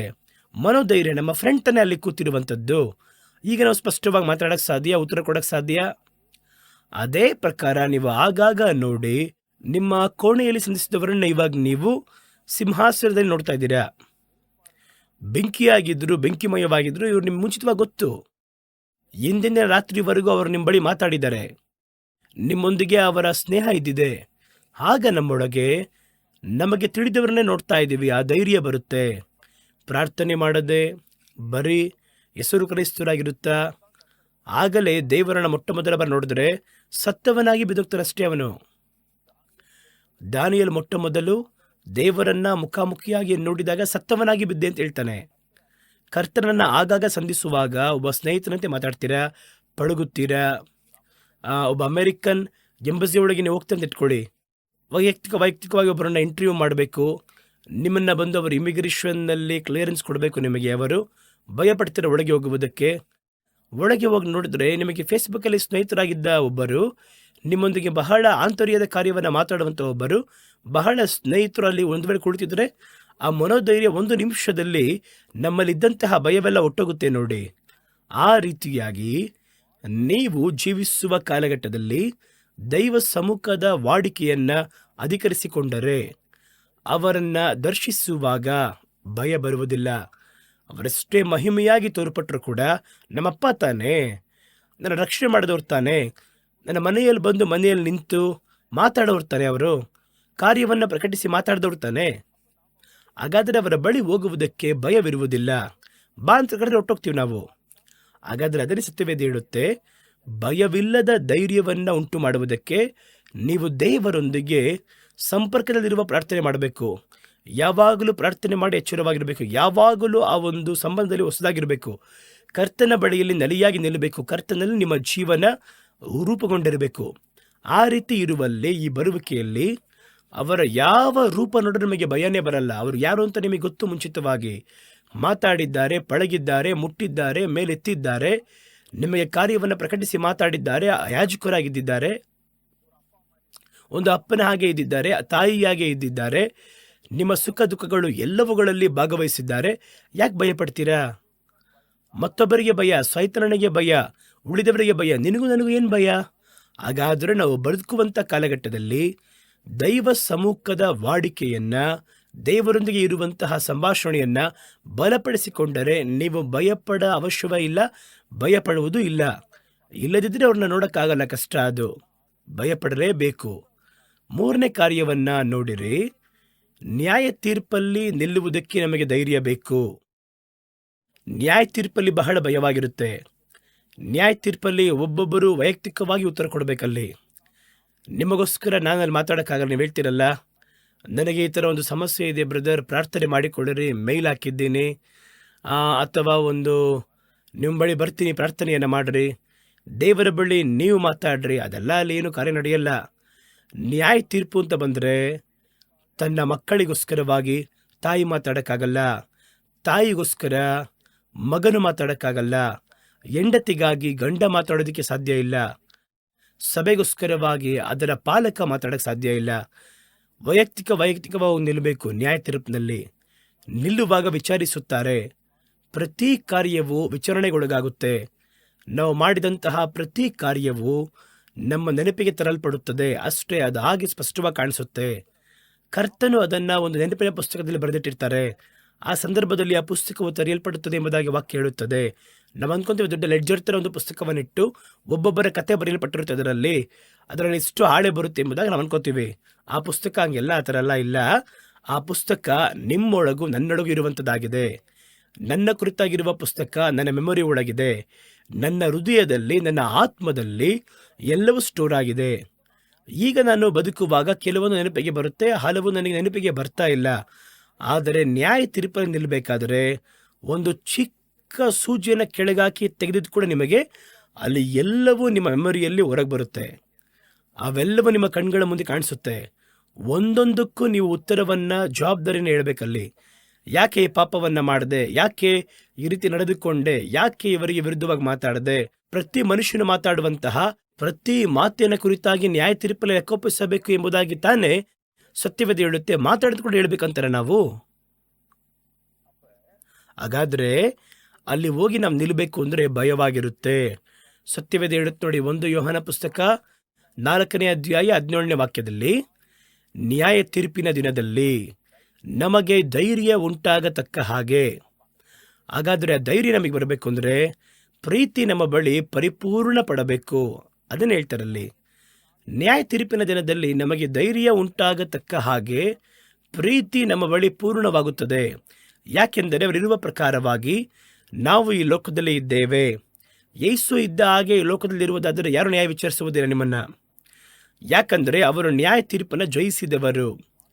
ಅವರ ಜೀವನ ಶೈಲಿ ಈ ರೀತಿ ಬದುಕಿದರೆ ನೀವು ನ್ಯಾಯ ತೀರ್ಪನ್ನು ಎದುರಿಸಬೇಕಾಗಿಲ್ಲ ಎಂಬುದಾಗಿ ವಾಕ್ಯ ಹೇಳುತ್ತೆ. ಹಾಗಾದರೆ ನಮ್ಮ ಹೃದಯವೇ ನಮ್ಮನ್ನು ನ್ಯಾಯ ವಿಚಾರಿಸಿದರೆ ನಮಗೆ ಬೇರೆ ಒಂದು ನ್ಯಾಯ ತೀರ್ಪು ಇಲ್ಲ ಎಂಬುದಾಗಿ ಅದೇ ಸತ್ಯವೇದ ನಮಗೆ ಹೇಳುವಂಥದ್ದಾಗಿದೆ. ಹಾಗಾದರೆ ಒಬ್ಬ ಮನುಷ್ಯನು ಪ್ರೀತಿಯಲ್ಲಿ ಪರಿಪೂರ್ಣನಾಗಿ ಕ್ರಿಸ್ತನು ಬದುಕಿದ ಒಂದು ಜೀವನದ ಸಾಕ್ಷಿಯನ್ನು ಈ ಲೋಕದಲ್ಲಿ ಬಾಳಿದರೆ ಕ್ರಿಸ್ತನ ಜೀವನವನ್ನು ಯಾರು ನ್ಯಾಯ ವಿಚಾರಿಸಲು ಸಾಧ್ಯ? ಮನುಷ್ಯನ ಬಳಿಯಲ್ಲಿಯೇ ದೇವರು ಹೇಳ್ತಾರೆ, ನನ್ನ ಬಳಿ ಪಾಪ ಉಂಟು ಎಂಬುದಾಗಿ ನಿಮ್ಮಲ್ಲಿ ಯಾರು ತಪ್ಪುವರಿಸಲು ಸಾಧ್ಯ? ಹಾಗಾದರೆ ಕ್ರಿಸ್ತನ ಹಾಗೆ ಜೀವಿತ ಬಂದರೆ ಆ ಜೀವಿತಕ್ಕೆ ನ್ಯಾಯ ತೀರ್ಪೇ ಇಲ್ಲ. ಹಾಗೆ ಪಾಸ್ ಹೋಗು ಅಂತ ಹೇಳ್ಬಿಡ್ತಾರೆ. ನಾನು ಬದುಕಿದ ಕಾಲದಲ್ಲಿ ಕ್ರಿಸ್ತನ ಪ್ರತಿಬಿಂಬಿಸಿದೆ, ಅವರ ಪ್ರೀತಿಯನ್ನು ಪ್ರತಿಬಿಂಬಿಸಿದೆ, ಪ್ರೀತಿಯಲ್ಲಿ ಪರಿಪೂರ್ಣನಾದ ಅದನ್ನೇ ಹೇಳ್ತಾ ಇದರಲ್ಲಿ. ನೀವು ನ್ಯಾಯ ತೀರ್ಪಲ್ಲಿ ಧೈರ್ಯವಾಗಿ ನಿಲ್ಲಬೇಕೆಂದರೆ ನೀವು ಪ್ರೀತಿಯಲ್ಲಿ ಪರಿಪೂರ್ಣರಾಗಿ ಕ್ರಿಸ್ತನ ಹಾಗೆ ಆ ಪ್ರೀತಿಯಲ್ಲಿ ಪರಿಪೂರ್ಣವಾಗಿದ್ದರೆ ನಿಮಗೊಂದು ನ್ಯಾಯ ತೀರ್ಪು ಇಲ್ಲ, ಧೈರ್ಯವಾಗಿ ದಾಟಿ ಹೋಗ್ಬೋದು. 4ನೆಯ ಕಾರ್ಯ, ಧೈರ್ಯ ನಮಗೆ ಯಾತಕ್ಕಾಗಿ ಬೇಕಾಗುತ್ತದೆ? ಸುವಾರ್ತೆಯನ್ನು ಸಾರುವುದಕ್ಕೆ ನಮಗೆ ಧೈರ್ಯ ಬೇಕಾಗುತ್ತದೆ. ಯಾಕೆಂದರೆ ಈ ಲೋಕದಲ್ಲಿ ಹಲವು ವಿಧವಾಗಿರುವ ಪರಿಸ್ಥಿತಿಯಲ್ಲಿರುವ ಜನಗಳು, ಸೇವೆಯಲ್ಲಿ ಬಹಳ ಟೈಪ್ ಇದೆ. ಸಭೆಯ ಸೇವೆ ಇದೆ, ಪ್ರೊಫೆಟಿಕ್ ಮಿನಿಸ್ಟ್ರಿ ಇದೆ, ಪ್ರವಾದನೆಯ ಸೇವೆ, ಅದು ಉಪದೇಶ ಮಾಡುವಂತಹ ಸೇವೆ, ಟೀಚಿಂಗ್ ಮಿನಿಸ್ಟ್ರಿ. ಇದರಲ್ಲಿ ಬಹು ಜನಗಳೊಂದಿಗೆ ದೇವರನ್ನು ಅರಿಯದಿರುವ ಜನಗಳೊಂದಿಗೆ ಸಂಪರ್ಕವಿರುವಂತಹ ಬಹಳ ಮುಖ್ಯವಾದ ಸೇವೆ ಸುವಾರ್ತೆ ಸೇವೆ. ಬೇರೆ ಸಂಸ್ಕೃತಿಯಲ್ಲಿ, ಬೇರೆ ಧರ್ಮ ನಂಬಿಕೆಯಲ್ಲಿ, ಬೇರೆ ವಿಧವಾಗಿರುವ ಗುಣಾತಿಶಯದಲ್ಲಿ ಹಲವು ವಿಧವಾಗಿರುವ ಜನಗಳ ನಡುವೆ ಇವರೋಗಿ ನಿಲ್ಲಬೇಕು. ಒಬ್ಬ ಸಭೆಯ ಪಾಸ್ಟರ್ ಕ್ರೈಸ್ತರ ನಡುವೆ ನಿಲ್ತಾರೆ ಅಷ್ಟೇ. ಅವರು ರಕ್ಷಣೆ ಹೊಂದಿರ್ತಾರೆ, ದೀಕ್ಷಾಸ್ನಾನ ಪಡೆದಿರ್ತಾರೆ, ಸಭೆಯಲ್ಲಿರ್ತಾರೆ. ಅದು ಕೂಡ ಧೈರ್ಯ ಬೇಕು. ಆದರೆ ಅದಕ್ಕಿಂತಲೂ ಒಂದು ಪ್ರವಾದಿ ದೇವ ಜನಗಳಿಗೆ ಕರ್ತನ ವಾಕ್ಯವನ್ನು ಹೇಳಿ ದೇವರು ಹಿಂಗೆ ಹೇಳ್ತಾರೆ ಅಂತ ಹೇಳ್ತಾರೆ. ಆದರೆ ಈ ಸುವಾರ್ತಿಕನು ಇದನ್ನು ನೋಡಿ, ಇವರ ಒಂದು ಸ್ಥಾನವೇ ಅದು ಹೊರಗೆ. ಯಾರನ್ನು ನೋಡ್ತಾರೆ ಅಂತ ಹೇಳೋಕ್ಕಾಗಲ್ಲ. ಯಾವ ಧರ್ಮ ನಂಬಿಕೆಯಲ್ಲಿರೋರು ಎಂಥ ವ್ಯಕ್ತಿಗಳನ್ನು ಭೇಟಿ ಮಾಡಬೇಕೇನು ಹೇಳೋಕ್ಕಾಗಲ್ಲ. ಹಾಗಾದರೆ ಆ ರೀತಿ ಇರುವಂತಹ ಪರಿಸ್ಥಿತಿಯಲ್ಲಿ ನಾವು ಹೋಗಿ ಅಲ್ಲಿ ಸುವಾರ್ತೆಯನ್ನು ಹೇಳಬೇಕು ಅಂದರೆ ಧೈರ್ಯ ನಮಗೆ ಬೇಕು. ಅದನ್ನೇ ಹೇಳ್ತಾರಲ್ಲಿ. 1 ಥೆಸಲೋನಿಕದವರಿಗೆ ಬರೆದ ಪತ್ರಿಕೆ 2ನೇ ಅಧ್ಯಾಯ 2ನೇ ವಾಕ್ಯ ಈ ರೀತಿ ಹೇಳುತ್ತದೆ. ಅದರಲ್ಲಿ ಪೌಲ್ ಹೇಳ್ತಾರೆ, ನಿಮಗೆ ತಿಳಿದಿರುವ ಪ್ರಕಾರ ಹಿಂದೆ ಫಿಲಿಪ್ಪನ ಪಟ್ಟಣದಲ್ಲಿ ನಾವು ಪಾಡನ್ನು ಪಟ್ಟು ನಿಂದೆಯನ್ನು ಹೊಂದಿದ್ದಾಗಿಯೂ ಬಹು ಹೋರಾಟದೊಂದಿಗೆ ದೇವರ ಸುವಾರ್ತೆಯನ್ನು ನಿಮಗೆ ಹೇಳುವ ಹಾಗೆ ದೇವರಲ್ಲಿ ಧೈರ್ಯವನ್ನು ಹೊಂದಿದ್ವಿ. ನಮಗೆ ಹೋರಾಟ ಕಲ್ತಗೊಂಡ್ರು, ಹೊಡೆಯಕ್ಕೆ ಬಂದರು, ಓಡಿಸಿದ್ರು. ಆದರೆ ಮತ್ತೆ ನಾವು ಅದೇ ಸ್ಥಳದಲ್ಲಿ ನಿಂತು ಸುವಾರ್ತೆಯನ್ನು ಸಾರುವುದಕ್ಕೆ ನಮಗೆ ಮನೋಧೈರ್ಯ ದೇವರಿಂದ ಅನುಗ್ರಹಿಸಲ್ಪಟ್ಟಿತ್ತು. ಹಾಗಾದರೆ ಸುವಾರ್ತೆ ಸೇವೆಯನ್ನು ಮಾಡುವವರಿಗೆ ಖಂಡಿತವಾಗಿ ಆ ಧೈರ್ಯ ಬೇಕು, ಮನೋಧೈರ್ಯ. ಧೈರ್ಯವಿಲ್ಲದಿದ್ದರೆ ಸುವಾರ್ತೆ ಸಾರಕ್ಕಾಗಲ್ಲ. ಯಾವ ಊರಿಗೆ ಹೋಗ್ತೀವೋ, ಯಾರನ್ನ ಭೇಟಿ ಆಗ್ತೀವೋ, ಅವರ ಹಿನ್ನೆಲೆ ಏನು, ಅಲ್ಲೋಗಿ ಹೇಳ್ಬೇಕಾದ್ರೆ ಸ್ವೀಕರಿಸ್ತಾರೋ ಸ್ವೀಕರಿಸಲ್ವೋ. ಅಪೊಸ್ತಲ ಕೃತ್ಯವನ್ನು ಓದಿ ನೋಡ್ರಿ. ಅವರಿಗೆ ಸುವಾರ್ತೆ ಹೇಳಕ್ಕೆ ಹೋದ ಸ್ಥಳದಲ್ಲೆಲ್ಲ ಹಲವು ವಿಧವಾಗಿರುವಂತಹ ಕ್ರಯವನ್ನು ಕೊಟ್ಟರು, ಬಹಳ ಹಿಂಸೆಗೊಳಗಾದರು, ವೇದನೆ ಅನುಭವಿಸಿದ್ರು. ಅದನ್ನು ಹೇಳ್ತಾರೆ, ನಿಮಗೆ ಮನೋಧೈರ್ಯ ಬೇಕು ಎಂಬುದಾಗಿ. ಅಷ್ಟು ಮಾತ್ರವಲ್ಲ, ಸುವಾರ್ತೆಯನ್ನು ಹೇಳಲು ಹೋಗಿ ಅಲ್ಲಿರುವಂತಹ ಜನಗಳನ್ನು ನೋಡಿ ಭಯಪಟ್ಟು ಅರ್ಧಂಬರ್ಧ ಹೇಳಿ ಬರಬಾರ್ದು. ಪಾಪದ ಕುರಿತಾಗಿ ಮಾತಾಡಲ್ಲ ಅಂತೇಳಿ ದೇವರು ನಿಮ್ಮನ್ನು ಆಶೀರ್ವಾದ ಮಾಡ್ತಾರೆ. ಇವಾಗೆಲ್ಲ ಸುವಾರ್ತೆಯನ್ನು ಸುಲಭ ಮಾಡಿದ್ದಾರೆ. ಏನು ಸುಲಭ ಮಾಡಿದ್ದಾರೆ? ಕರ್ತನು ನಿಮ್ಮನ್ನು ಆಶೀರ್ವಾದ ಮಾಡಕ್ಕೆ ಬಯಸ್ತಾರೆ. ನಿಮಗೆ ಬಂದು ನಿಮ್ಮನ್ನು ಬಾಲವಾಗಿಸದೆ ತಲೆಯಾಗಿ ಮಾಡ್ತಾರೆ, ನಿಮ್ಮ ಕಣಜುಗಳನ್ನು ತುಂಬಿ ತುಳುಕುವಂತೆ ಮಾಡ್ತಾರೆ. ಈ ರೀತಿಯೆಲ್ಲ ಹೋಗಿ ಅಲ್ಲಿ ಹೇಳುವುದಾದರೆ ಆಶೀರ್ವಾದವಾಗ್ತಾನೆ ಕಂಡ್ರೆ ಹೇಳ್ತಾರೆ. ಹಂಗೆ ಬರುತ್ತೆ. ಅಲ್ಲಿ ನೀತಿಯ ಕುರಿತಾಗಿ, ನ್ಯಾಯ ತೀರ್ಪಿನ ಕುರಿತಾಗಿ, ಪಾಪದ ಕುರಿತಾಗಿ ಖಂಡಿಸಿ ಹೇಳಬೇಕಲ್ಲ ಸುವಾರ್ತೆಯಲ್ಲಿ. ಹಾಗಾದರೆ ಸುಲಭ ಮಾಡಲ್ಪಟ್ಟಂಥ ಸುವಾರ್ತೆ ಅಲ್ಲ. ಅವರಿಗೆ ಹೇಳಬೇಕಾಗಿರುವಂತಹ ಶುದ್ಧ ಸುವಾರ್ತೆಯನ್ನು ಹೇಳಬೇಕು ಅಂದರೆ ಧೈರ್ಯ ಬೇಕು.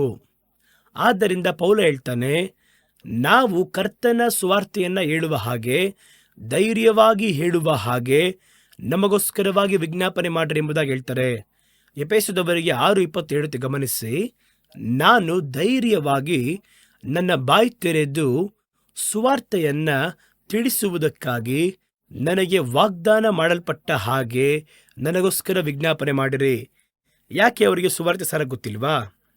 ಯಾಕೆ ಪ್ರಾರ್ಥನೆ ಮಾಡಕ್ಕೆ ಹೇಳ್ತಾರೆ ನಮಗೆ ಅಂದರೆ, ಅವರು ಹೇಳುವಂಥದ್ದು ಸುವಾರ್ತೆಯನ್ನು ಯಾವ ಕಾಂಪ್ರಮೈಸ್ ಇಲ್ಲದೆ, ಆ ಶುದ್ಧ ಸುವಾರ್ತೆಯನ್ನು ಇರುವುದನ್ನು ಇರುವ ಹಾಗೆ, ಇಲ್ಲದನ್ನು ಇಲ್ಲ ಎಂಬುದಾಗಿ ಹೇಳಬೇಕು. ಯಾರ ಬಳಿಯಲ್ಲಿ?